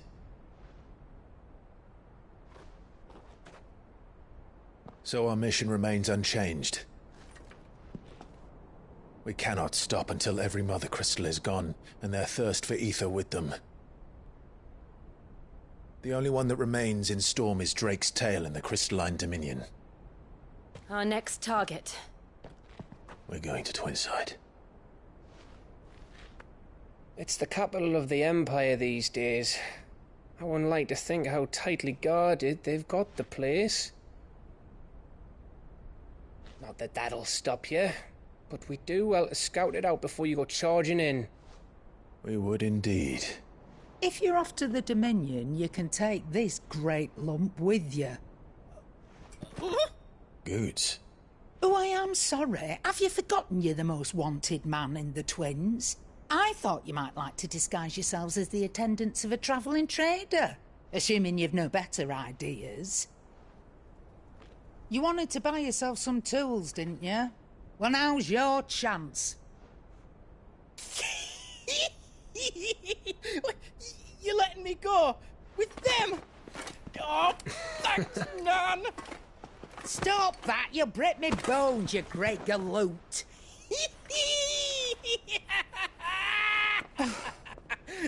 There's a caravan that runs back and forth between the Dominion and the Bocklad markets. It's managed by the Merchants Guild. Just show them Goots' traders pass and you'll be on your way.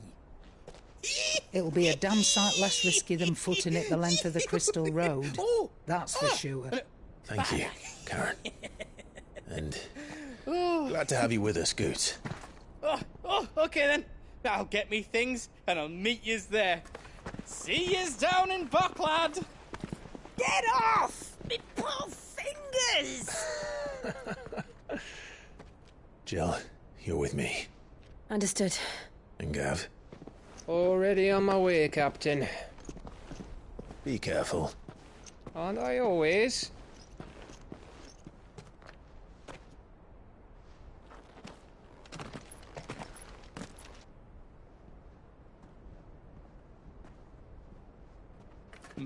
Do you see that, Sid? Your protege's making a proper little outlaw of himself.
How are you feeling? Better. Thanks to Taya. I'm glad to hear it. And Torgal helped too. Didn't you, boy?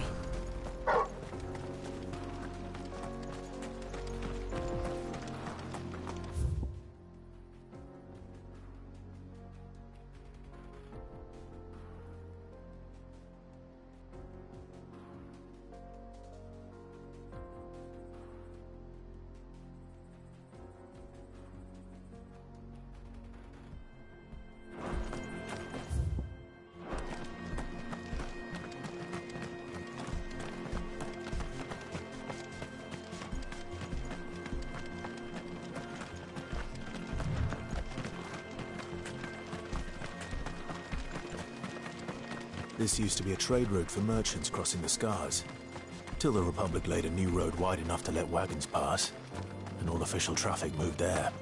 Leaving this one for those living outside the law. Indeed. I doubt we'll be the only outlaws on the trail today.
So what do you think? That we'd be... Really? It's as bad as that? Oh, aye. There's trouble up ahead. And too much of it for us to handle. I take it there's danger on the road. Oh, what about this fearsome-looking fellow? You think he'd be equal to the task? Oh, no doubt. Assuming he's willing to hear us out. Well met, friend. My brother and I have been tasked with finding a merchant's missing cart. You seen it by any chance? How does a merchant misplace his cart? Oh, the man's a coward. When he thought goblins might come a-snarling, he ran, leaving his livelihood abandoned in the pass. He sent the two of us to fetch it, but it's gone. Now, I'm not much of a thinker, but I know the work of thieves when I see it. My brother's right on all accounts. And by my estimation, the bastards are lying in wait just down the road.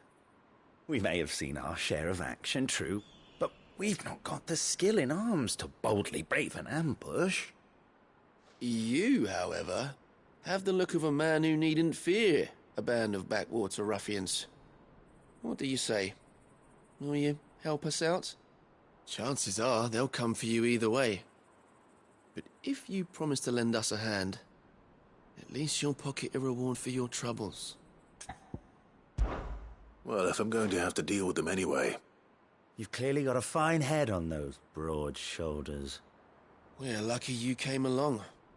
Now, hoping to make a heavy purse in Boklad, our merchant friend loaded his cart with as much as it would carry. Reckon he won't be forking over the rest of our fee if we don't find those goods. So, while you're seeing to those bandits, you keep your eyes open. All right. Just don't expect me to drag the cart out of there myself. No. You can leave the cart to us. You just put an end to those bandits and point us in the right direction. You do that, we'll take care of the rest.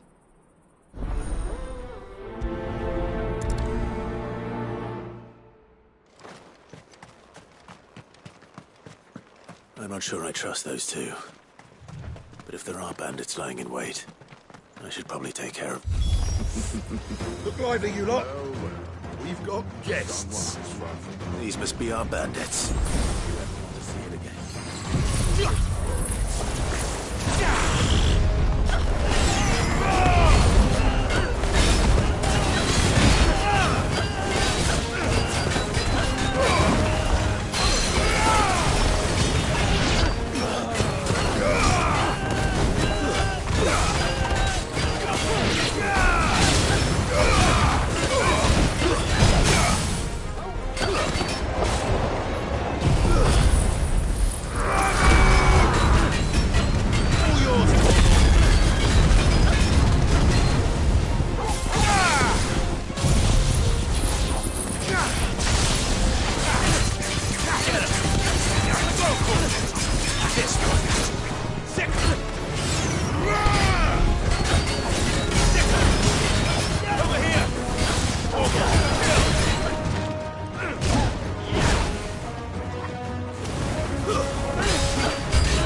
That's them dealt with.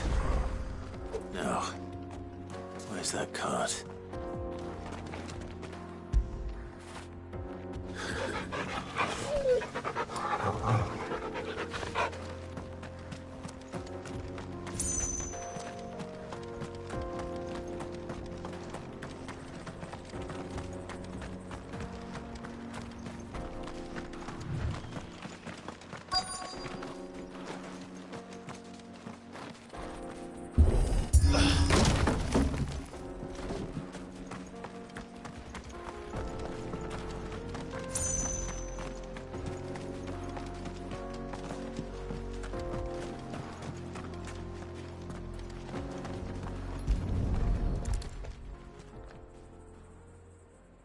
Getting all of this out of here will be a nightmare.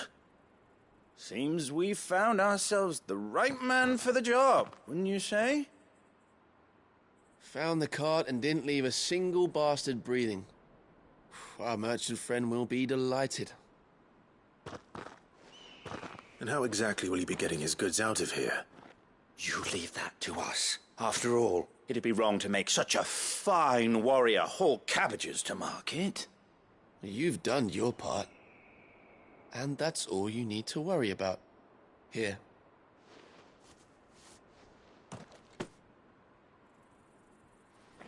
It's been a pleasure. Now piss off. There's no need to be so rude, brother.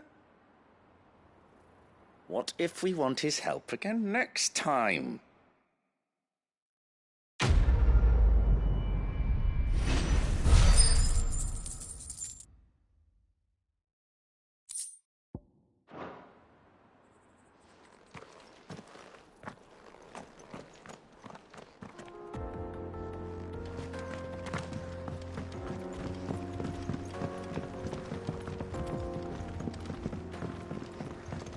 I see the Dalmex lag behind Rosaria when it comes to bridge building.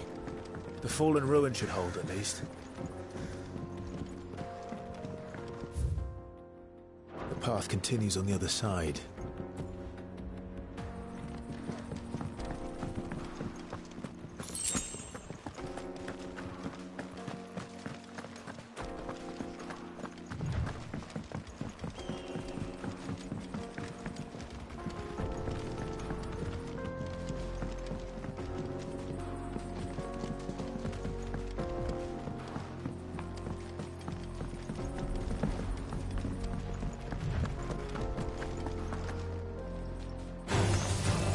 Surrounded.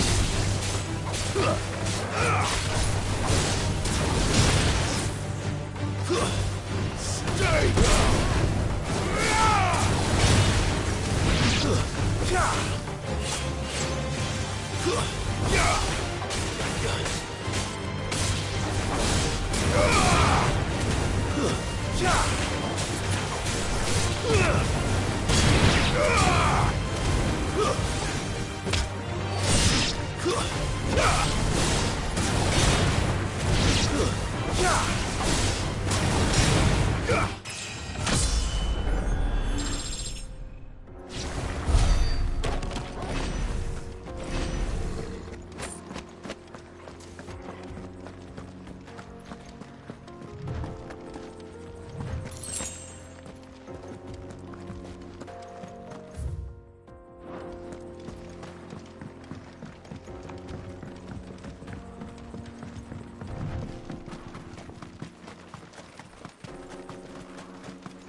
So this is Zemeckis.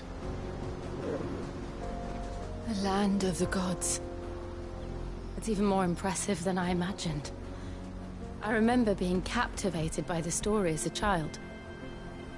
Long, long ago, man was overcome by avarice and challenged the gods in a bid to win their power. The final battle took place here, at these falls. Or so the legend goes. If anyone ever manages to plumb those depths, perhaps we'll learn if there's any truth to the tale. That the gods emerged victorious and punished man for his defiance by visiting upon him 2 curses. Dominants and bearers. To tell the truth,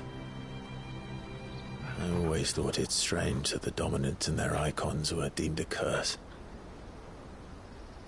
Back home, the dominant inherited the throne. They were admired and exalted, not spurned. Whenever I got to that part of the story, I always assumed there must be something I'd misunderstood. You had a lot of storybooks, didn't you? In your room, I mean. When we were young. The old legends were always my favorites. Epic battles between gods and men. Father encouraged me to read as much as I could. He thought it good for my education. You really were a boy like any other, weren't you?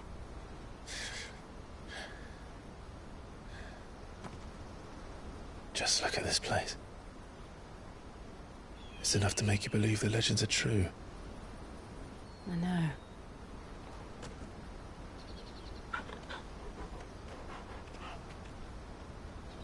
We're not far from Boklad. The road will be busier up ahead. And we'll have to keep our wits about us.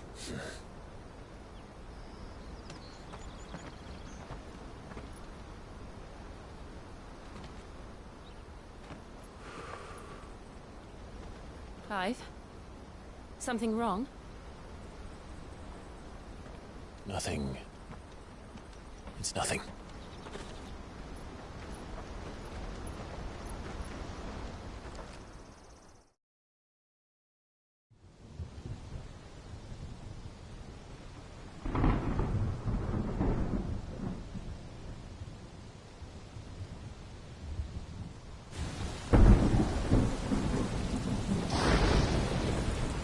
I see the reports are true, Father. You have surrendered the throne to Olivier. I have. Emperor Olivier shall rebuild the Holy Empire of Sanbreque.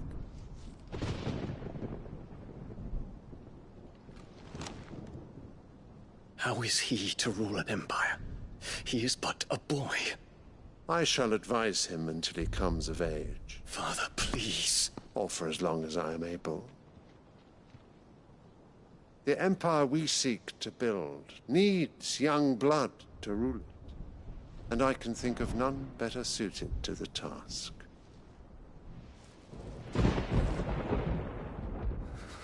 There is other news, Dion. Hugo Kupka is dead, and Drake's Fang destroyed. The pillars of the Republic have fallen. Ere long, the Imperial banner shall fly over every city in Storm. And then, Valisthea. All shall bow before their Emperor. Father, these are the words of a tyrant. They are the words of a god. The Emperor whom I gladly serve. Great Greeker, made flesh.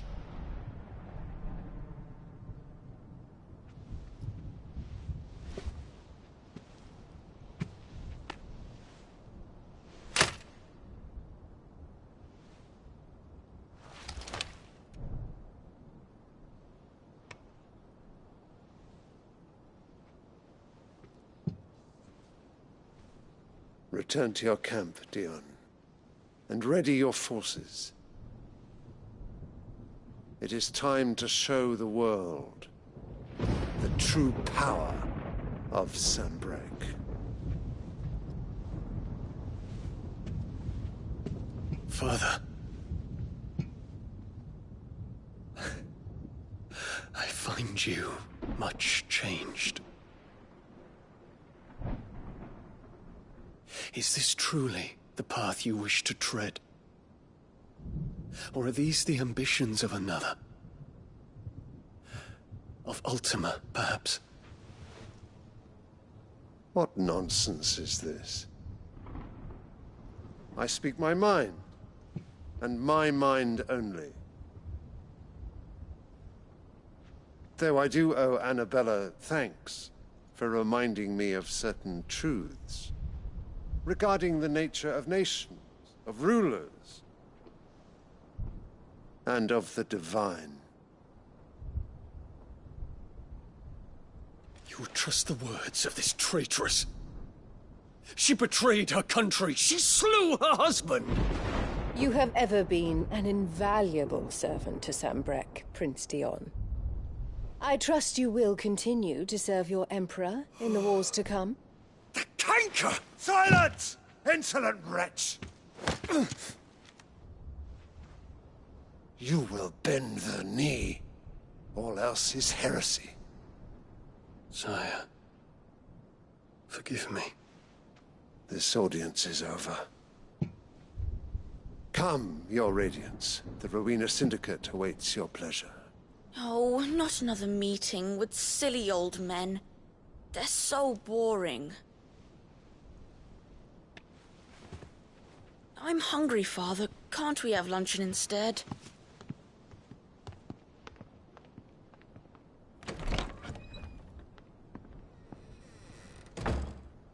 Does it pain you that you will not inherit your father's throne? I have suffered worse.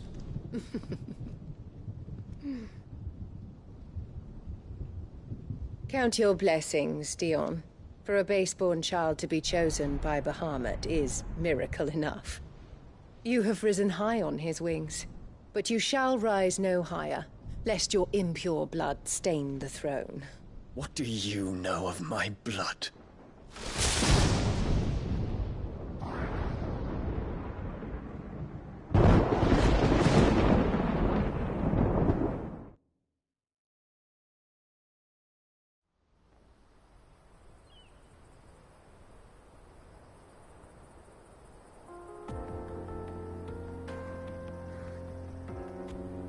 The Boklav rockets are to the north. We just need to hug the coast.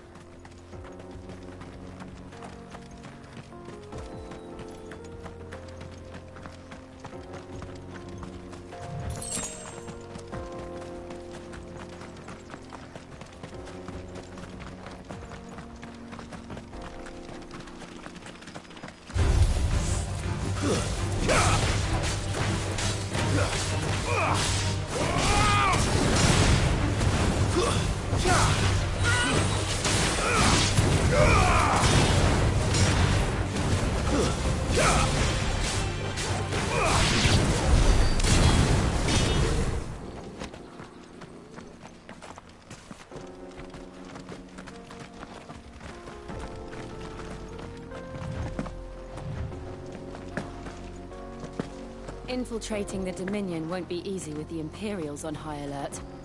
No. His Radiance has lost one capital already. We can be sure Sylvester will do everything in his power to hold on to Twinside. His troops are well-trained and increasingly battle-hardened. But it's not as if we can wait for the siege to end.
They've closed the road to Randalar. If the siege breaks, they'll need more than this to stop the Imperial legions marching on the capital. Oh, I'm done for.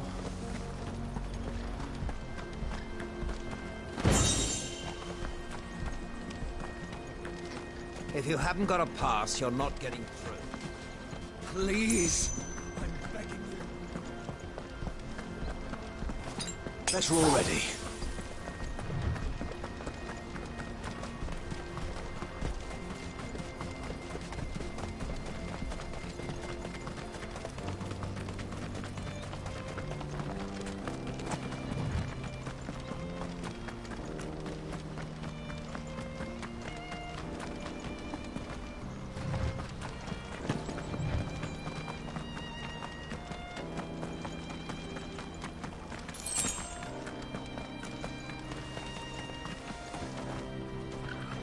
Right.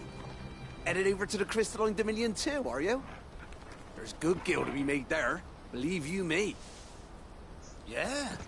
The minute I heard them bandits had blown up Drake's Fang, I packed up me store and pulled me boots on. And so did you, eh? I did have a plan to make me fortune with some baths down by the Dalamil Inn. But how can anybody sit back and relax in a land that ain't got a whiff of the crystal's blessing no more? And that's when it hit me. If you're looking for lucre, the Dominion's the place to be. Soon enough, half a storm will be headed there. If I can get in first and set up shop, I'll have a license to mince gil. The guildmasters of Camver will be beggars by comparison. I'll be famous in all four corners of Storm soon enough, and I'll have a fortune that'll make me ma and pa proud. Not much further to Bocklad now. Good. I've had my fill of life without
I'm thirsty.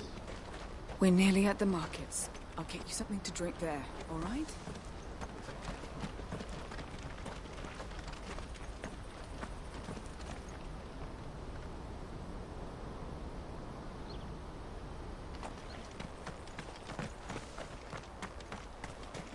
More refugees.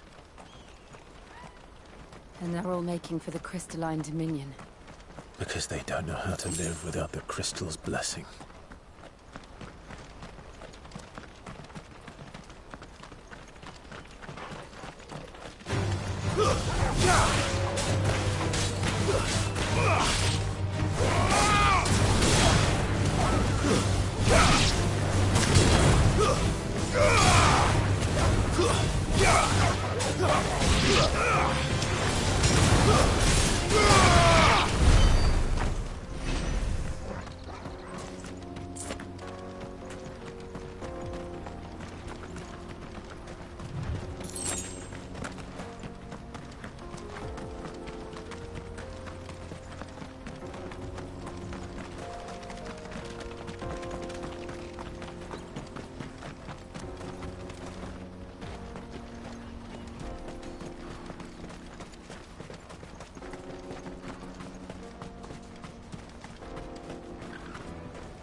There are no crystals here.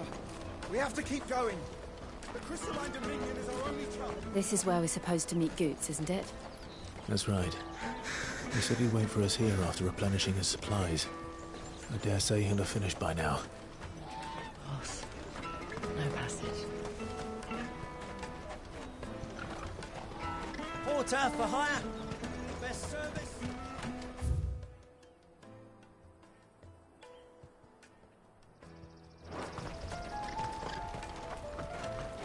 Hurry, man. I must leave for the Dominion post haste. I'm hurrying, my lord. Bloody crimson caravans, scooping up all the best customers. Leave some for the rest of us.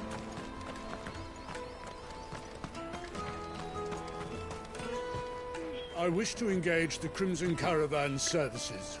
Where's the proprietress? She's otherwise engaged at present, my lord. Come back later.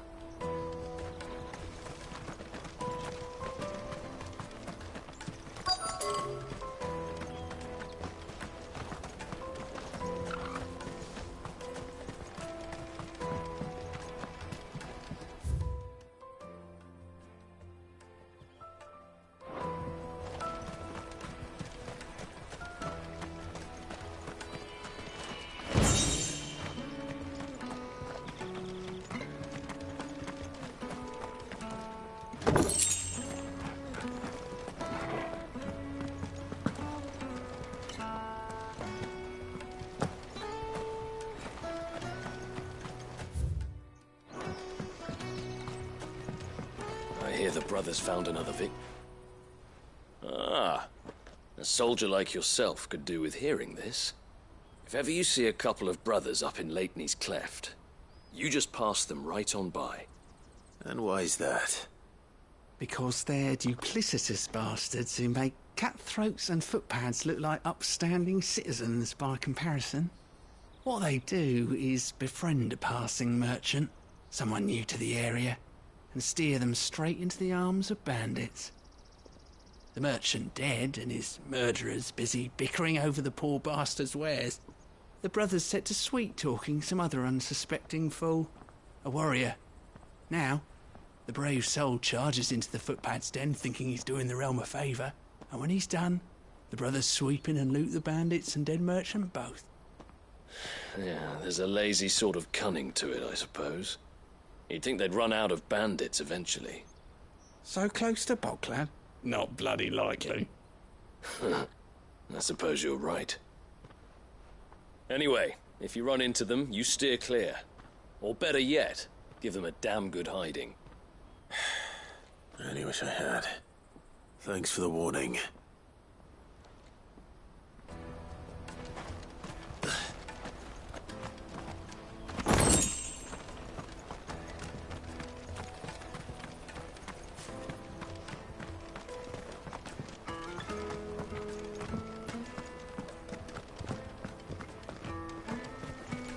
Republic's fang's fallen, would you believe it?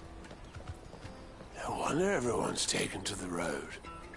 That's not all. I heard Lord Kupka fell too. The Republic's not long for this world, if you ask me.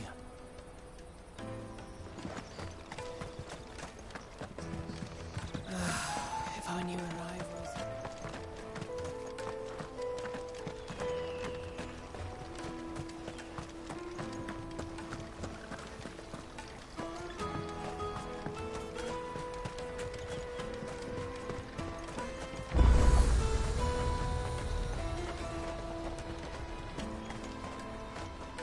What are you looking for?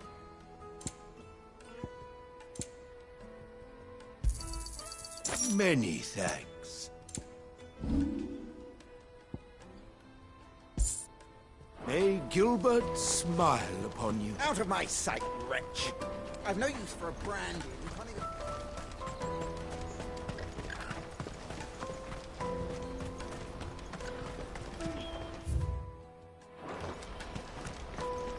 What do you think, girl?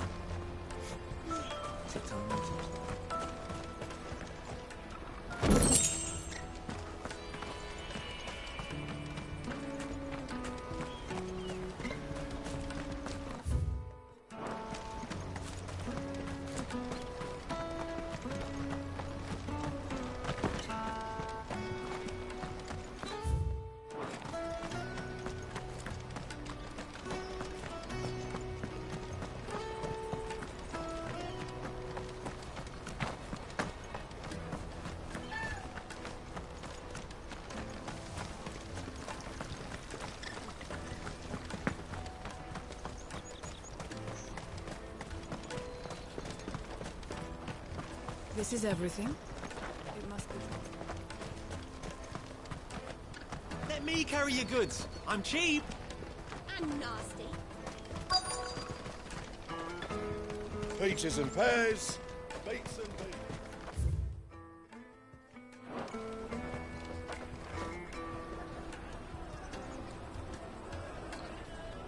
Wonders from across the water. Come one, come all. Feast your eyes. Good sir, can I interest you in...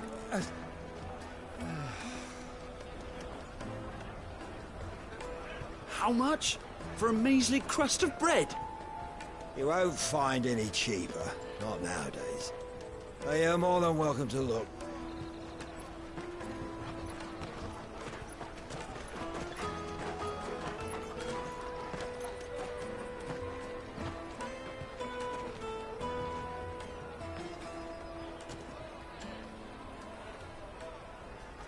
The Empire's unlawful and illegitimate occupation of the Crystalline Dominion is still in effect.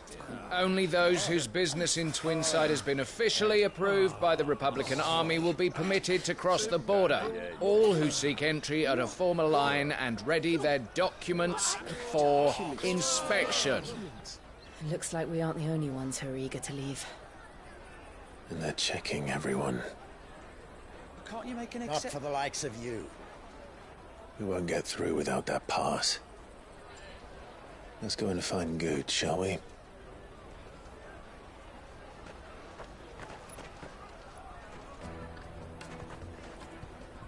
He must be around here somewhere. Tight-fisted swine. You should come with me to the Dominion. Life will be different there. Go and bother someone else, will you? I've got my trader's pass and I'll be leaving as soon as I'm able. If I stay here much longer, I'll end up no better off than those poor sods by the gates. Remember when half the people come in? Let us through!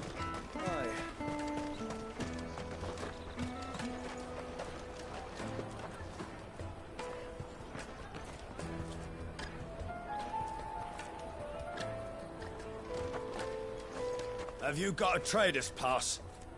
No? Then fuck off.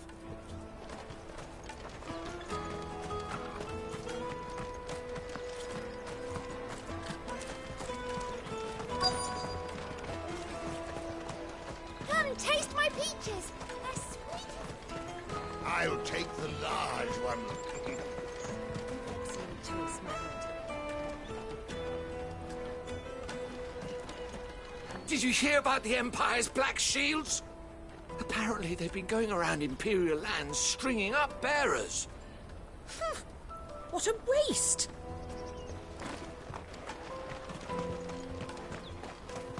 Juicy pears! The caravan stops next to the checkpoint. Come on, come all!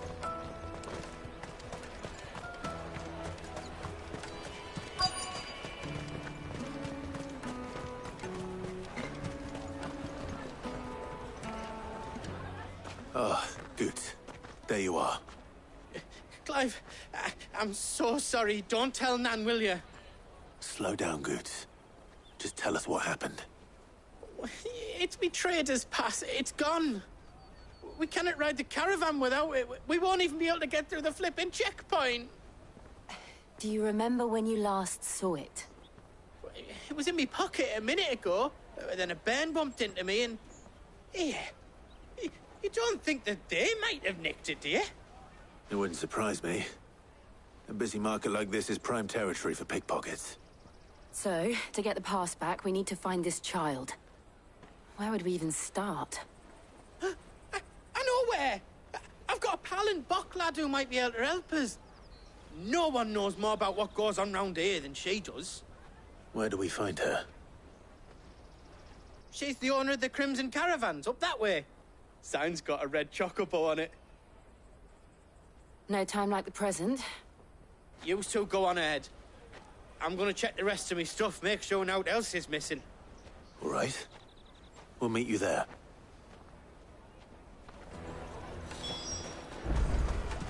Let's keep an eye out for this red chocobo, then. And the other on our purses. Stops next to the checkpoint. Jug of snake spit for the road.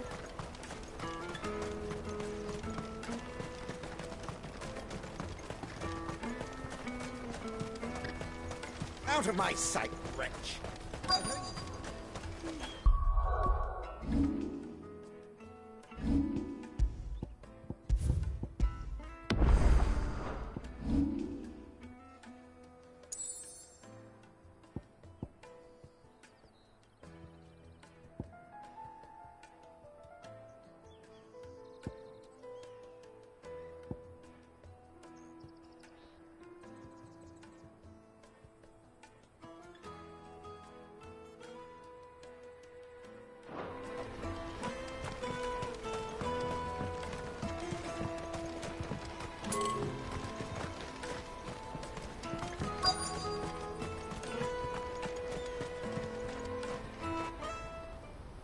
Looking to hire a coach?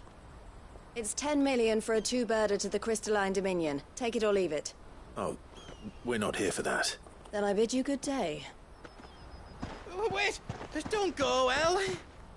He's me mate.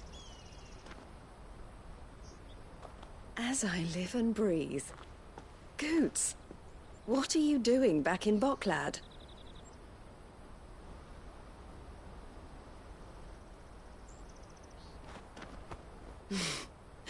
I gather Lady Karen didn't send you.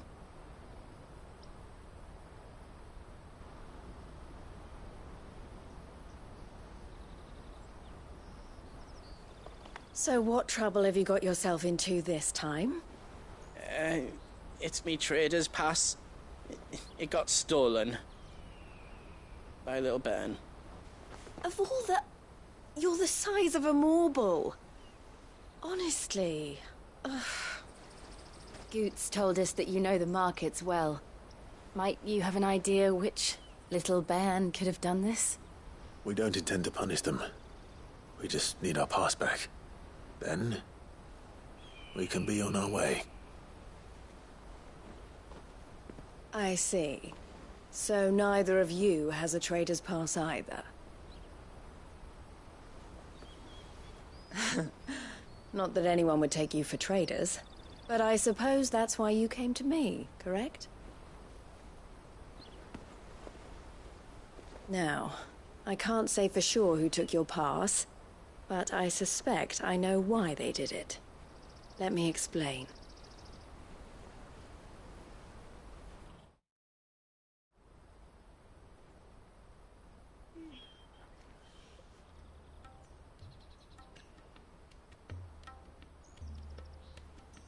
Ever since the Fist marched on the Dominion, the Republic has been clamping down on any commerce that might aid the Empire more than it does us. Which means traders' passes have gone from being merely a way of easing one's progress to being essential if one wishes to cross the border at all.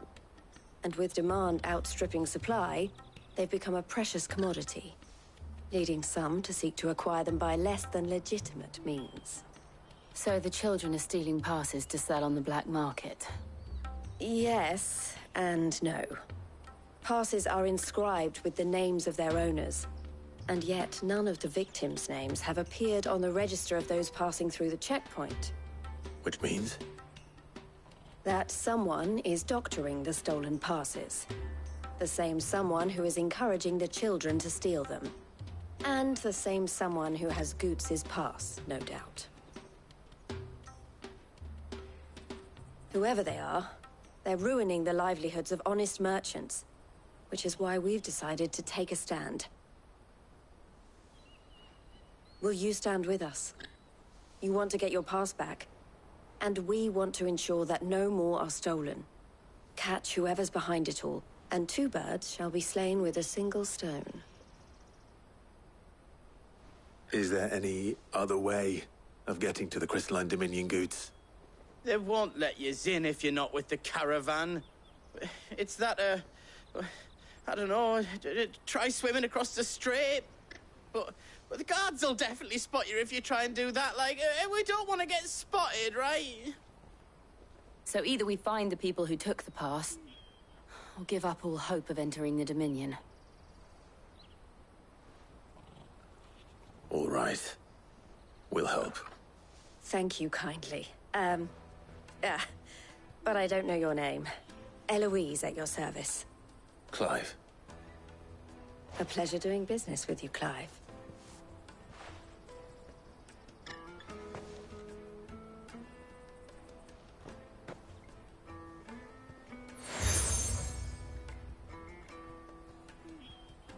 The proprietor of the furniture makers by the coach stop is spearheading the search.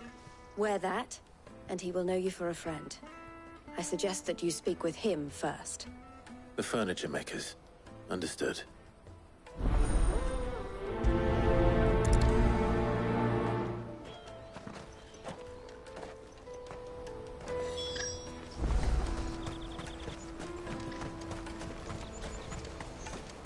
Out of my sight, wretch!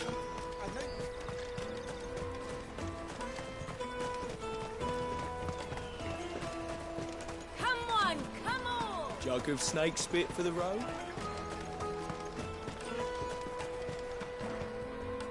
Are you the furniture maker? Looking for something in particular? Ah, Eloise collared you too, eh? Then I expect you want to know more. She told me you were leading the hunt for the pickpockets. What have you learned? For one, that they're targeting the traders carrying the biggest packs. Harder to watch your back, see?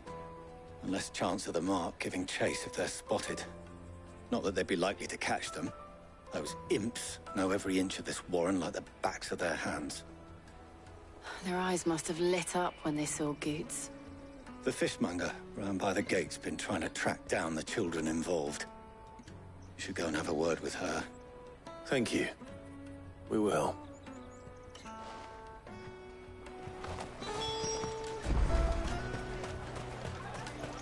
You won't find anything of this quality in Twinside.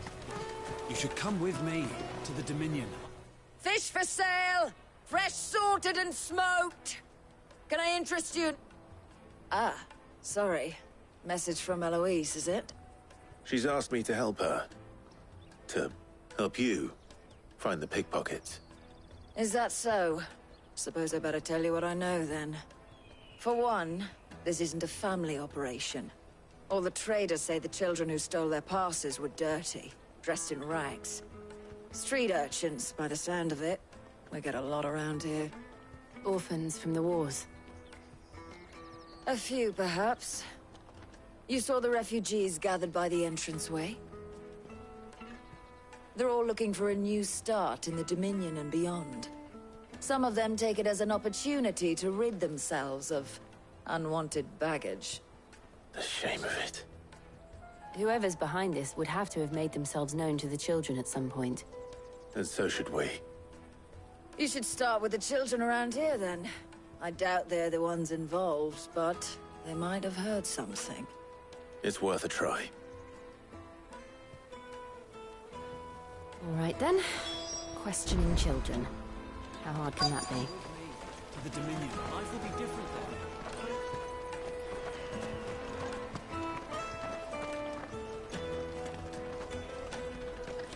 Come, taste my peaches. They're sweet as nectar. Excuse me. Do you mind if I ask you something? Can't stop you. I was just wondering if anyone has asked you to do anything out of the ordinary recently. Anything you grown-ups ever ask us to do is shut up and go away. So guess what I'm about to tell you to do? Sorry. I'll leave you alone.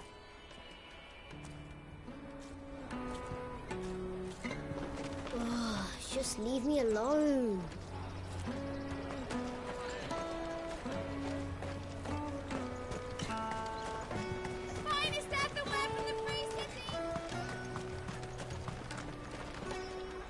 Do you have a moment? What do you want?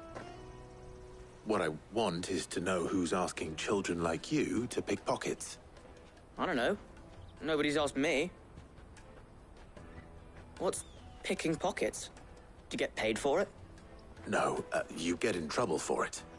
So if they come calling, you know what to tell them.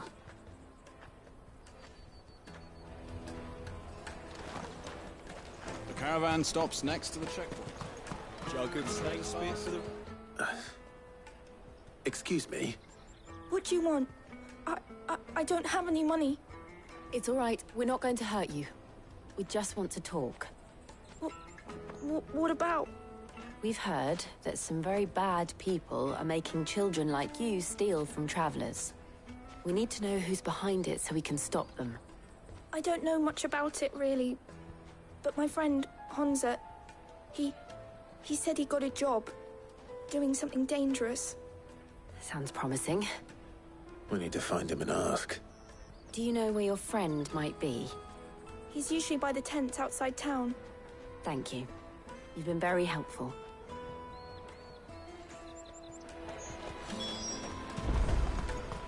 Come on, come on!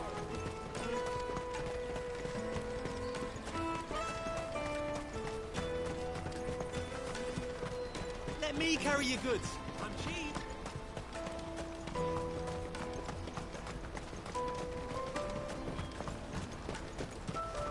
That's that then. She must have meant the refugee camp. Let's hope he's still nearby.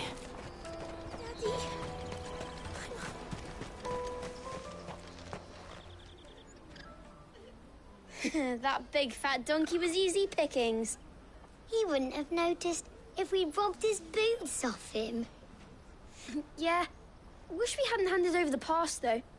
Could use one of those things to get out of this dump. Chance would be a fine thing. The moment they found out, they'd string us up by our guts.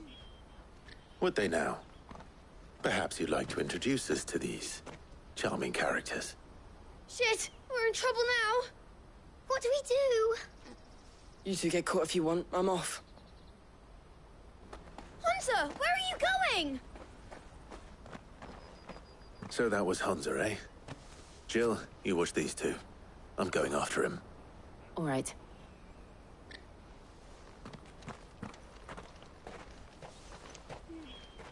He can't have gone far. I need to find him before his employers do.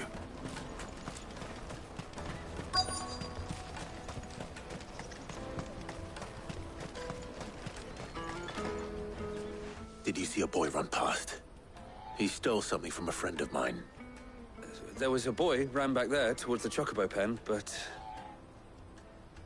Thank you.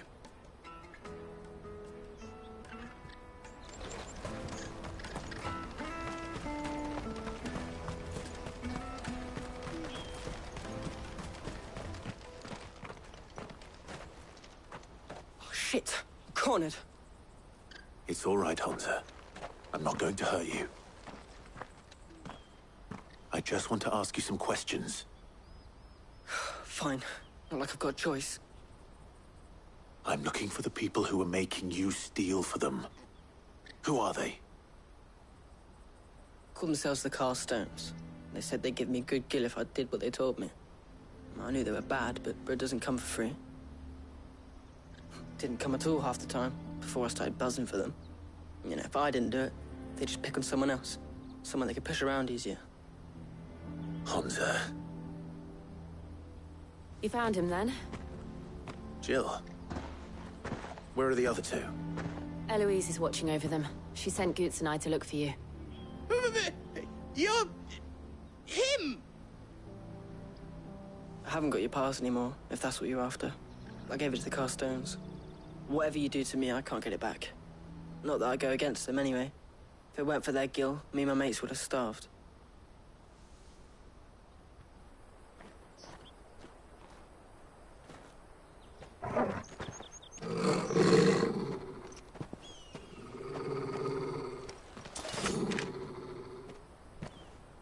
Cowards. You will not force another child to do your bidding. Wait, we're not... Don't hurt him.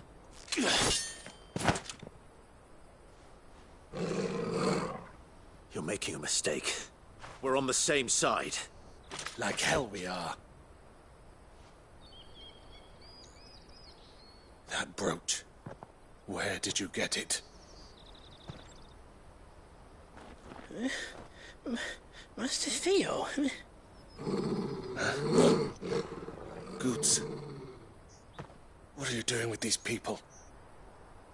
Unless you're the ones my sister was talking about.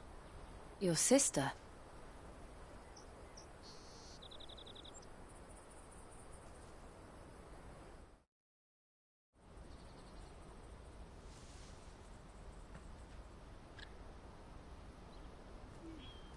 Eloise didn't tell us she had a brother. And why would she?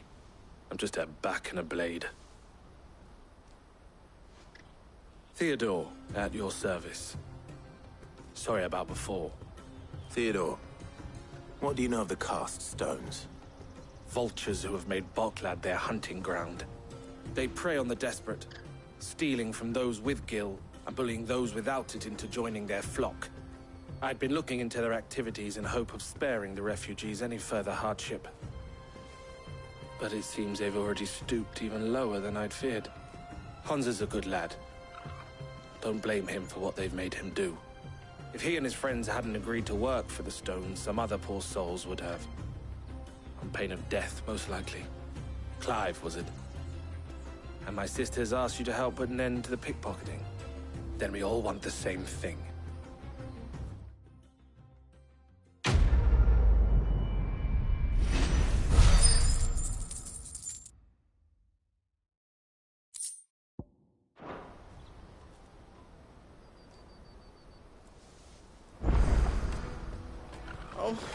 Where is I'm sorry. So, what's the plan? What else? We find the Carstones and we crush them.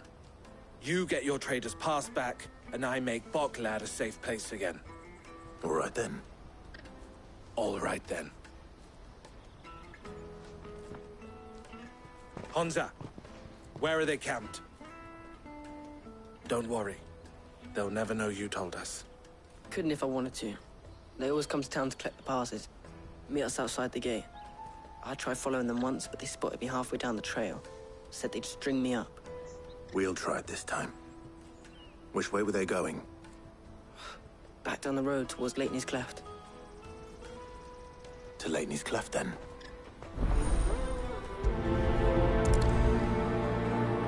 Lateney's Cleft is to the south, past the camp.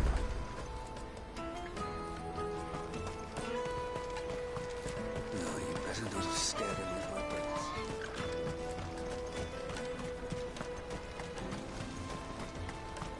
That's that, then.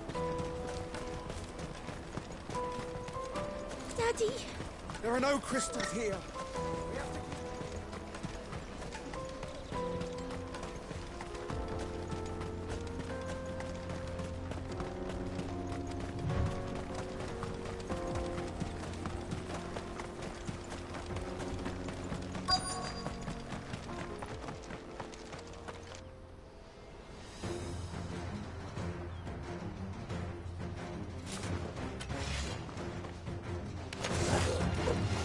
That's the one who's been sticking his nose in our business. You should have minded your own.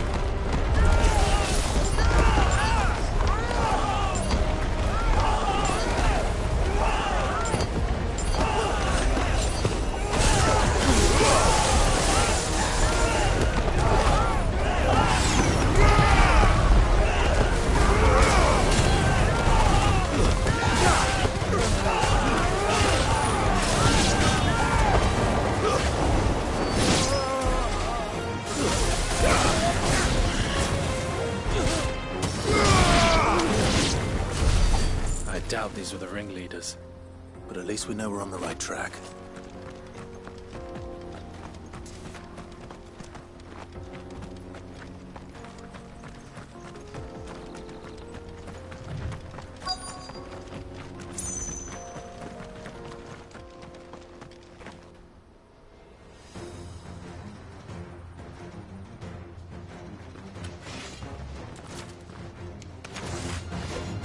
We got company! That's the lot of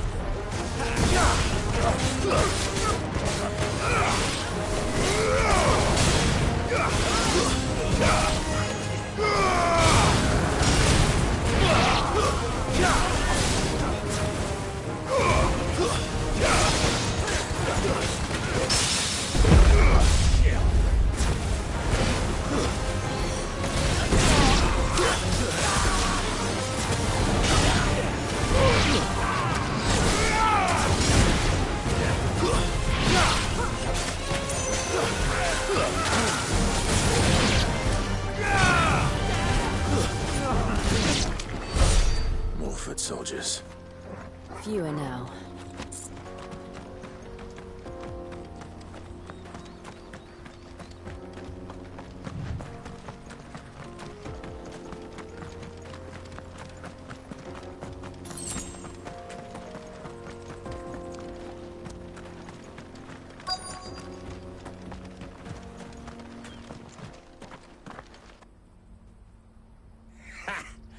Not a bad haul today, eh? Aye. Some of our new recruits are natural-born ne'er-do-wells. Especially the little ones. That Hans has got nimble fingers, all right. It will be a shame when they chop them off. But till then, let's make the most of it. Scum. The leaders of the cast stones, I take it. They don't deserve any mercy, Clive. I wasn't planning on showing them any. We're ready when you are, Theodore. Oh, I'm ready.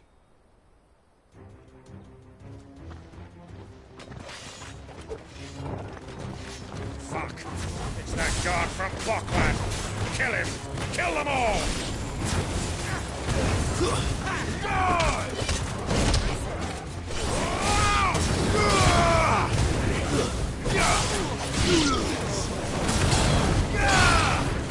Too slow.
And they say crime doesn't pay. Gold chains, rings, purses. And traders' passes. Dozens of them. Have the names been changed? Not yet. I recognize some of them. No doubt Goots's is somewhere among them. Now I just need to sort through it all and return everything to the people it was taken from. We should go and give Eloise the good news. Can we leave things here in your hands, Theodore? Of course. Oh, and, be sure to tell her of the part I played, won't you? We'll be glad to.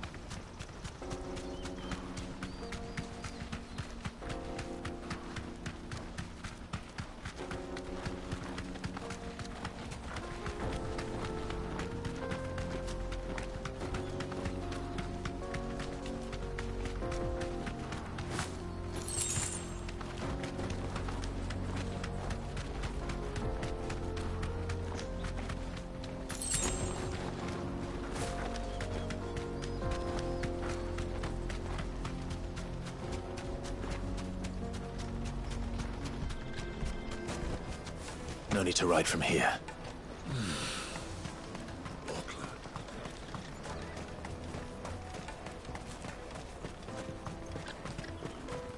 That's that then.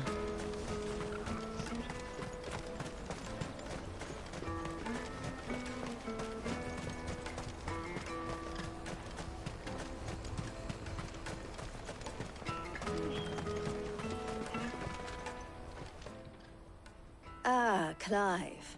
How goes the hunt? My brother isn't getting in your way, I trust? Quite the opposite.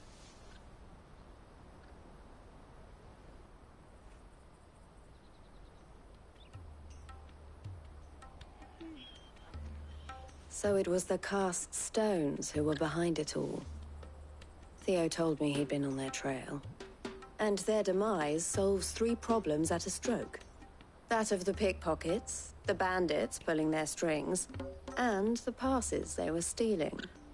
I only hope yours is among the items you recovered. Only time and Theo's return will tell. Speaking of whom, welcome home, dear brother. You are too kind, Eloise. Here, Clive. Goods' pass.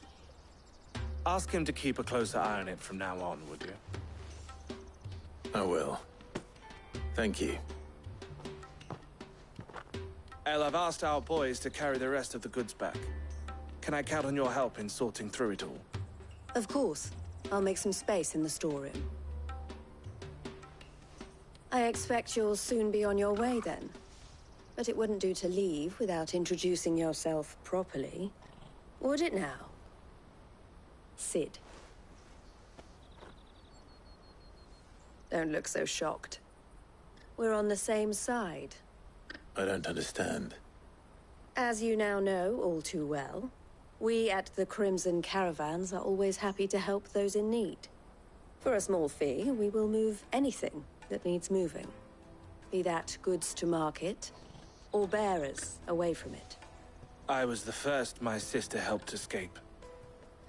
If it wasn't for her, I'd have been branded as a boy. I had no idea. It just so happens that we are seeking to expand our operation. And who better to join forces with than the leader in the field? Wouldn't you agree, Theo? I would. It seems our purpose is the same in more ways than one. So what would you say to working together again? It would be our pleasure. And our honor. The honor is ours. Here, Clive. This is for you.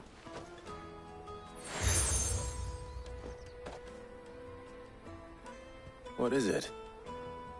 El has friends in high places, while I have associates in, lower ones. That mark is proof that you're a friend to us both.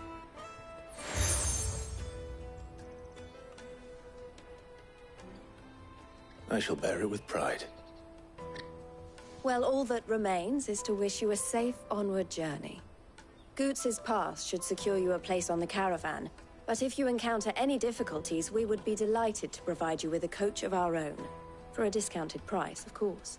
Say, 9 million? We'll try the caravan.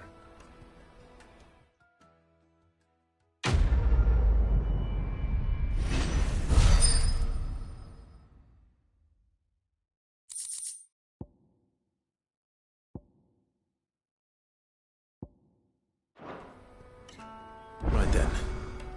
Let's get this back to Goots. And then it's on to the Dominion. Ah, Clive. Why, I am what you see.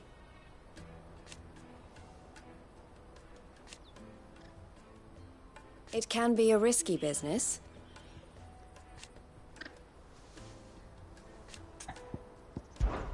This being a border town.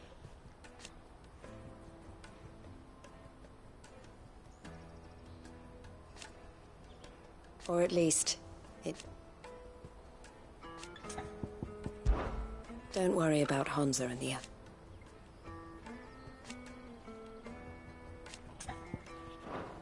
Best of luck, Sid. Anything I can do for you? And I wouldn't have it any other way. All the better.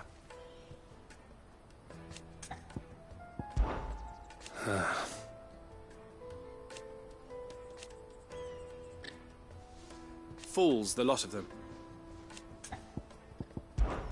Criminals and cowards. So thank you. May luck go with you.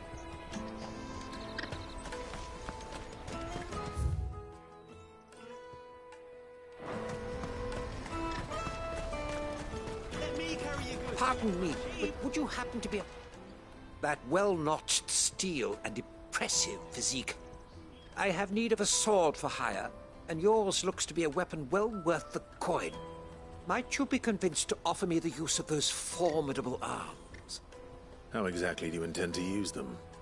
Well, being something of a scholar of Zemeckis history, I wish to investigate the ruins near the city. And I require a rugged companion, lest I find myself waylaid by ne'er-do-wells or the beasts sent to roam the area. Should you accept, you will not only earn yourself material wealth, but partake of the true treasure that awaits us there. The rich and storied history of Zemeckis. Well, were you ever party to a finer proposition? My arms are yours. Wonderful! Then come. We must away. But where are we going? Along the old Zemeckis Road, and from there, onward to discovery. Quickly! There is not a moment to lose. Wait. Good luck with your ne'er-do-wells.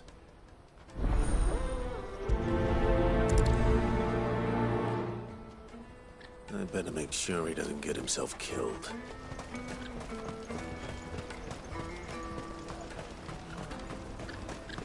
That's that then. Daddy! There are no crystals here. We have to keep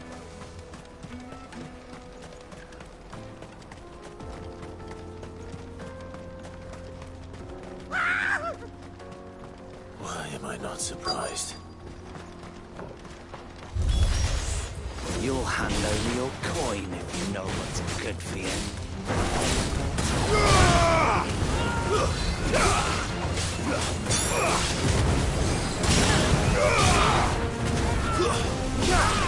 Farewell.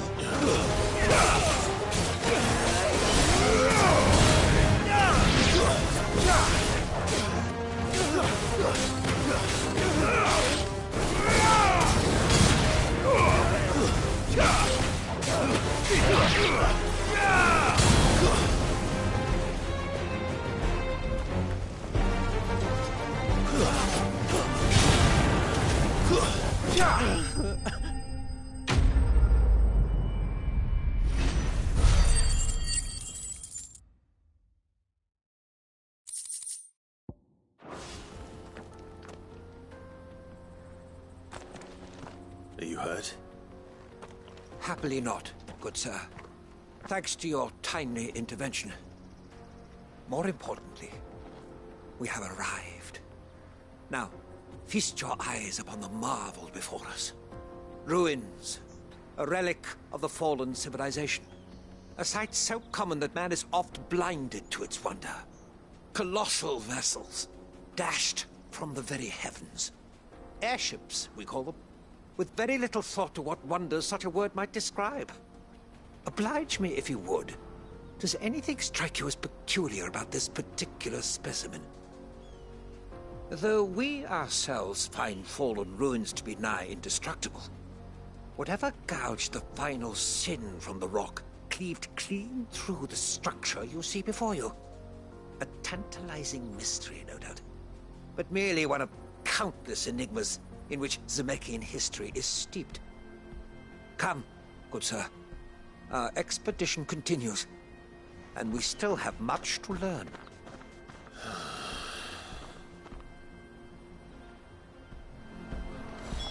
He's passionate. I'll give him that.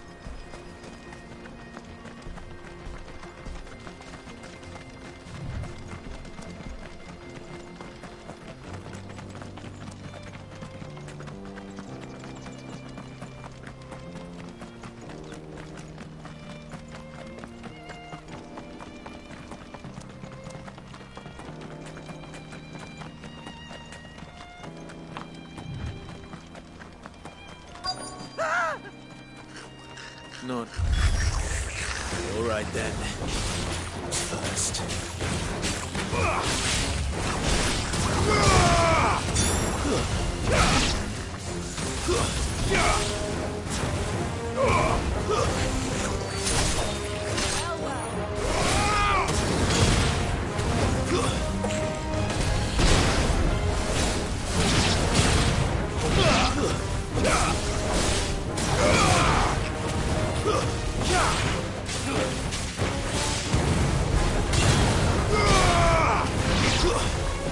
Stay down!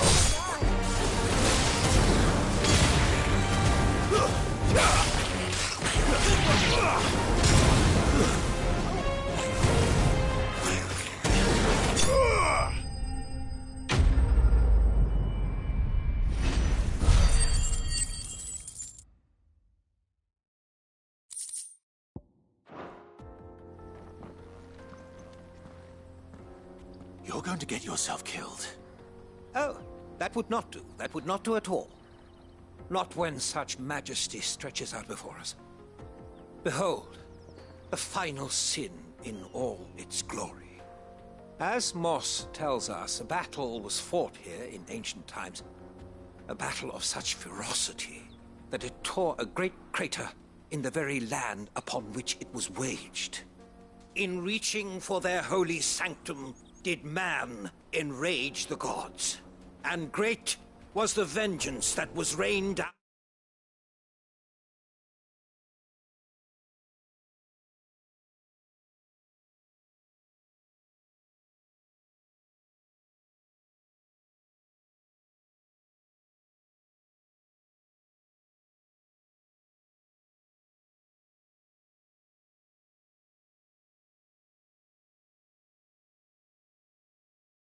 Upon him.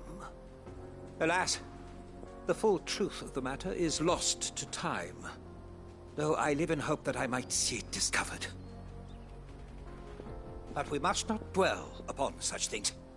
There is more yet to see. Onward! History awaits!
really got himself into trouble this time.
Still in one piece? It would seem so. Once more, I am in your debt. And once more, you impress me with your prowess. These were no ordinary foes, but ones we in the field call echoes.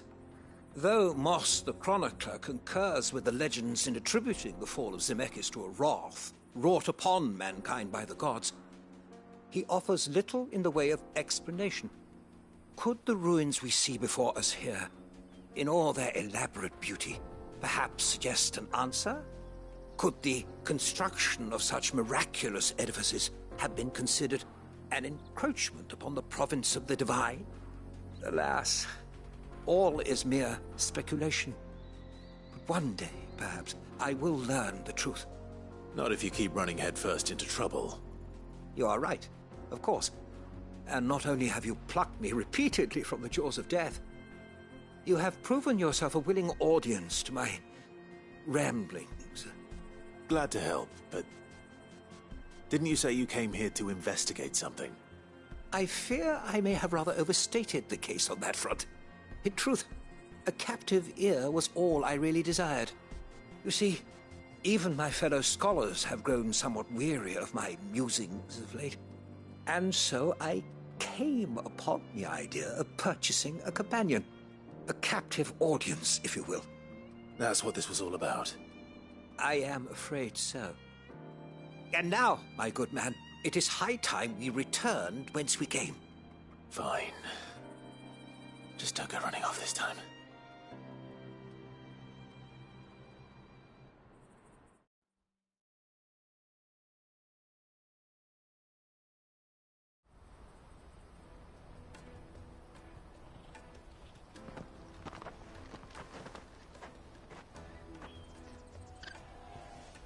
And so ends a delightful day. Here, your reward for humoring my selfish whims, plus a little extra for the trouble I have put you to.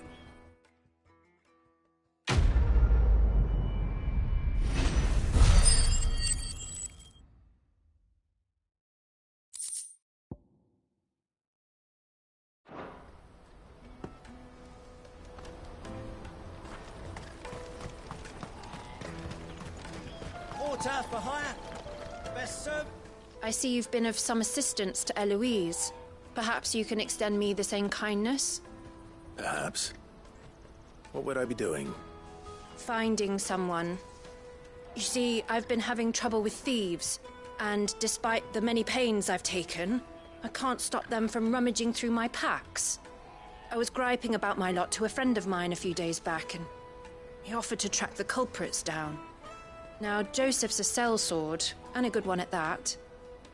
But he's been gone days, and I'm beginning to fear the worst. Any idea where his search for the thieves might have taken him? The old Zemeckis Road, perhaps? He doubted they would be fool enough to linger here in Boklad. Joseph's lived a hard life. Made him grey long before his time. I just pray he hasn't been killed over a few sacks of grain. I can't imagine there are too many grey-haired sellswords around. Hopefully someone will have seen him.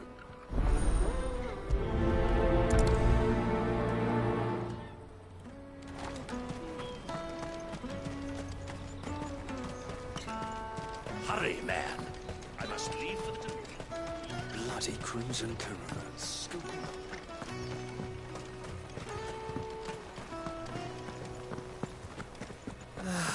If I knew arrival. Now I just need to see brought about any getting the coin. word.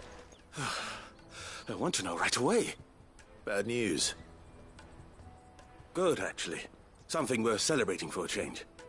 Only trouble is, the serving girl's still new to the job, so I can't leave her while I go and invite those I'd like to celebrate with. What exactly are you celebrating, if you don't mind me asking?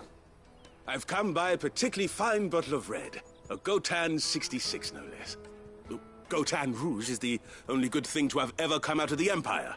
And most wouldn't part with a 66 if you held a knife to their throats. So I've heard. Oh, so you know of it then? Clearly you're a gentleman of taste. A gentleman who might sympathize with my predicament, perhaps? Would you pass the good news to a few friends of mine? I'll give you a little something for your time, of course.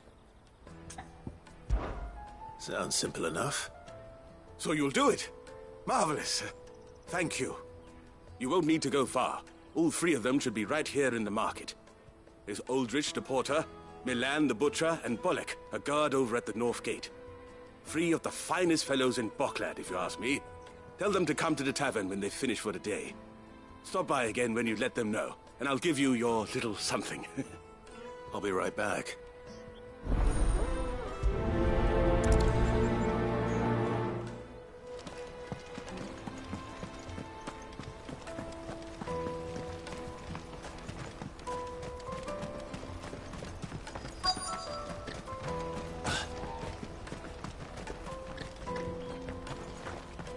I've been asked to find Aldrich, the porter. I don't suppose that's you, is it? That's me right enough. You need something delivered? The innkeeper sent me. He said there's a cup of Gotan 66 with your name on it when you're done for the day. A 66? Look at me. If he's just got hold of it now, it must have been in the crates he had me carry down from Sanbrek. From the Empire to Boklad. You must be a braver man than most. That's a treacherous route at the best of times. Such is the porter's lot. There's not a patch of storm these feet haven't traipsed across. It's Oriflamme one day, then off to Canva the next. The farther you're willing to go, the fatter the purse. Which is why there's no shortage of competition for some of the longer routes. I'd say I've done enough for today to earn myself a cup of something tasty. Thanks for letting me know.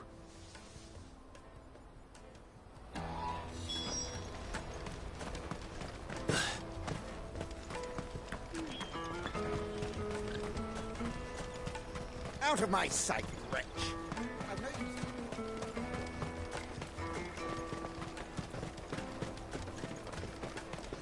Come on, come on! Jug of snake spit for the road?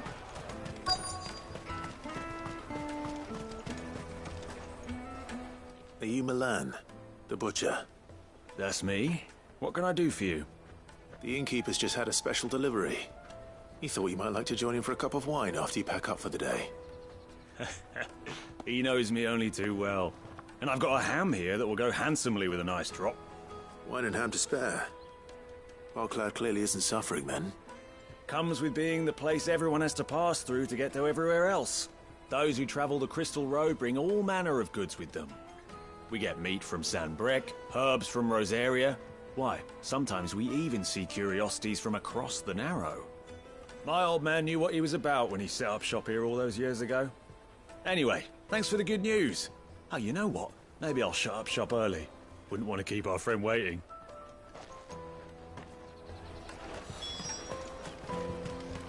You won't find anything of this quality in Twinside.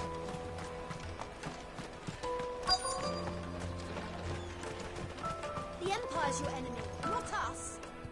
I'm looking for Bolek. I was told he'd be guarding the gate. Well, you found him. You're not here to enlist, I take it? The innkeeper sent me.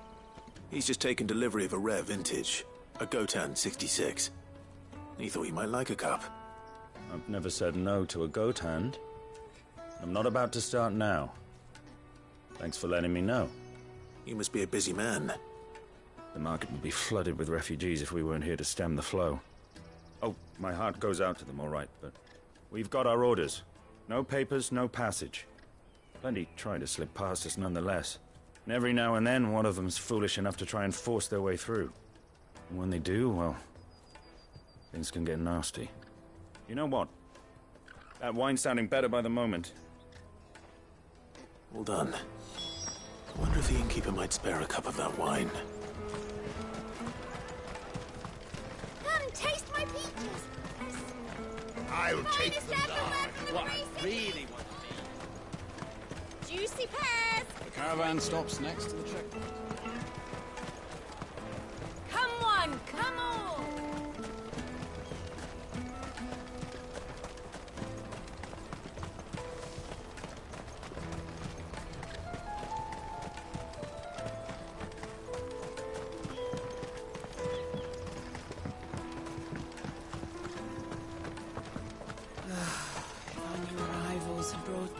I spoke to your friends. They'll be along soon. That's fantastic news. Thank you kindly. It's been a while since we all sat down together. And the way I see it, that wine is as much theirs as it is my own. How so? Well, I wouldn't be serving anything but slops without Aldrich to go and fetch the good stuff for me. And then there's Milan, who always sends customers my way.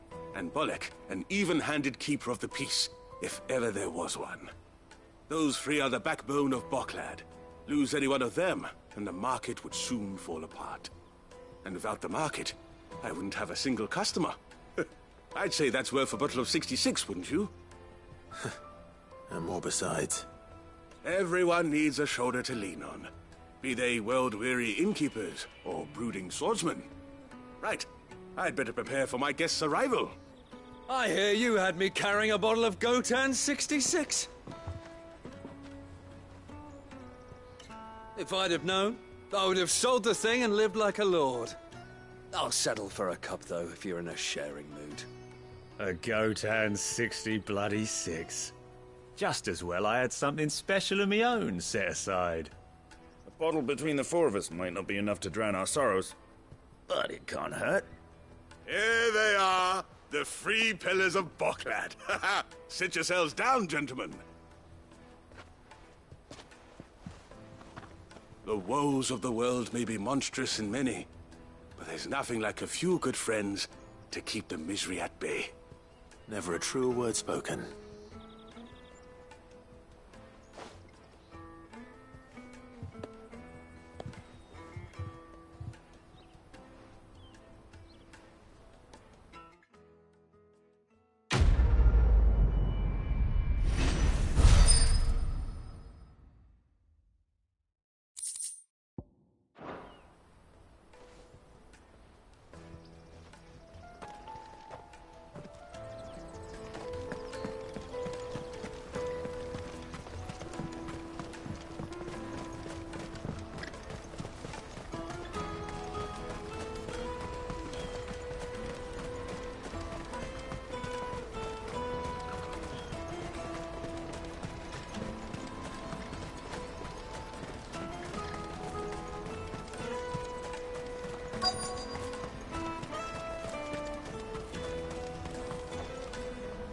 What do you want? I've no coin on me. Just information. Has a sellsword passed through here? Grey hair. Now you mention it, there was a young man with salt in his mane sneaking around out there a while back. Which way did he go? How am I supposed to know? I'll get off down the road, I expect. Now why don't you do the same and leave me be?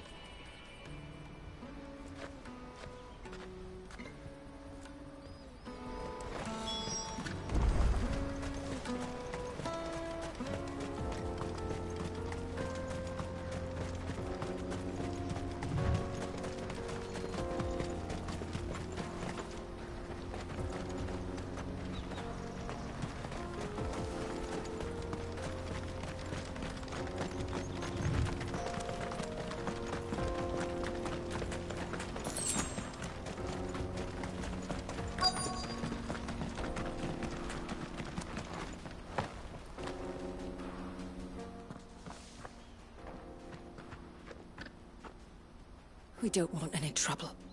Neither do I. I'm looking for someone. A grey-haired mercenary. Well, we haven't seen him. Yes, we have. We saw him climbing up the rocks. And those ones, over there.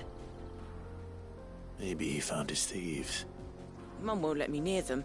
She said there's goblins up there, and that they eat little boys for dinner. Shush now. You've said quite enough already. I only told him what you said. I'd listen to your mother if I were you.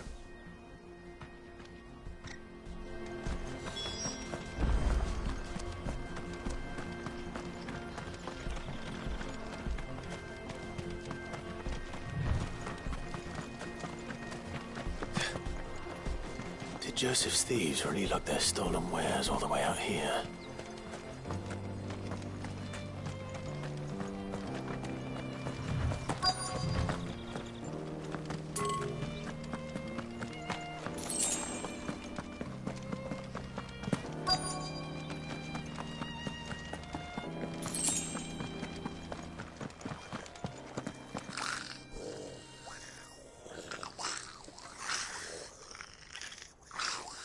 I think we found our thieves.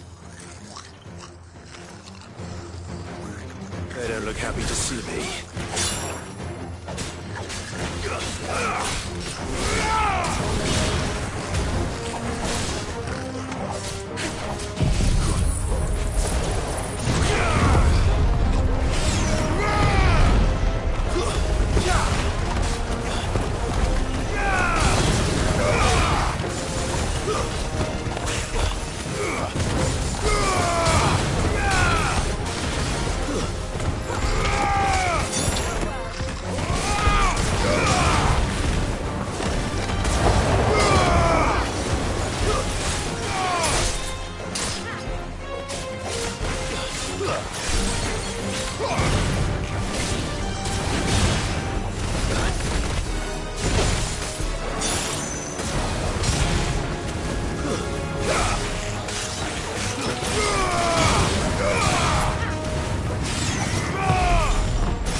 Let's get this over with. Stop! Don't kill him, he's just protecting his home. Joseph? So the boy was right. I don't know you. Your porter friend sent me to find you. She was worried you might have got yourself killed. Have I been gone that long? It wasn't hard finding the thieves. The problem was knowing what to do with them when I did. I take it things are more complicated than they appear.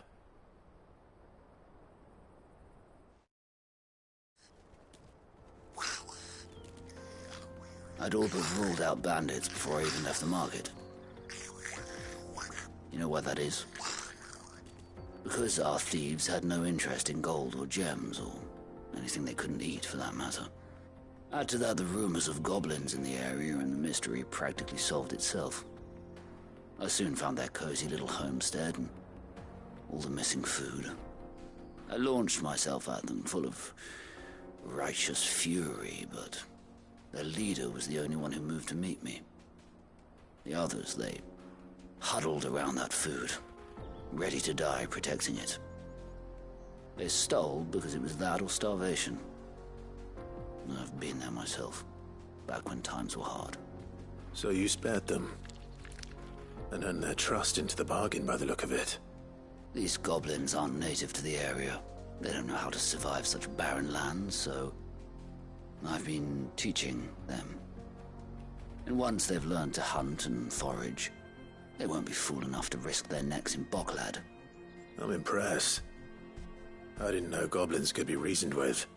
Do me a favor. Let the porter know I'm safe. I'll head back to the market once my work here is done. Oh, and don't mention the goblins. I don't want people coming here brandishing pitchforks. Not now this lot have sworn off thieving. Your secret's safe with me. I appreciate it. Thank you.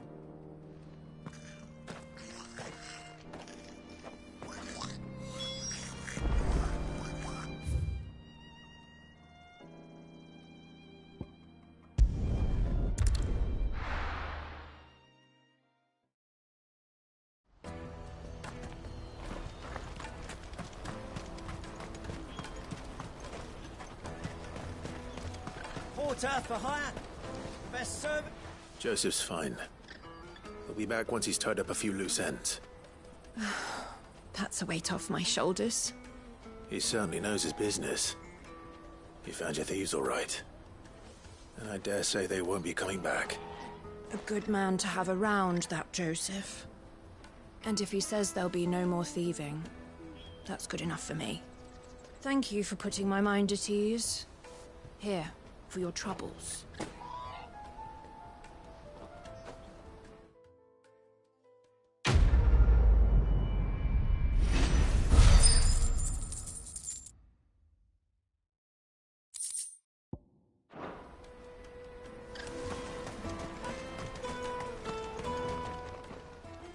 Anything I can do for you?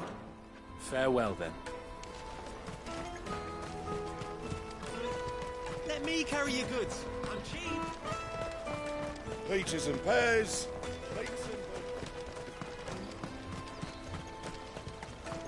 Come on, come on!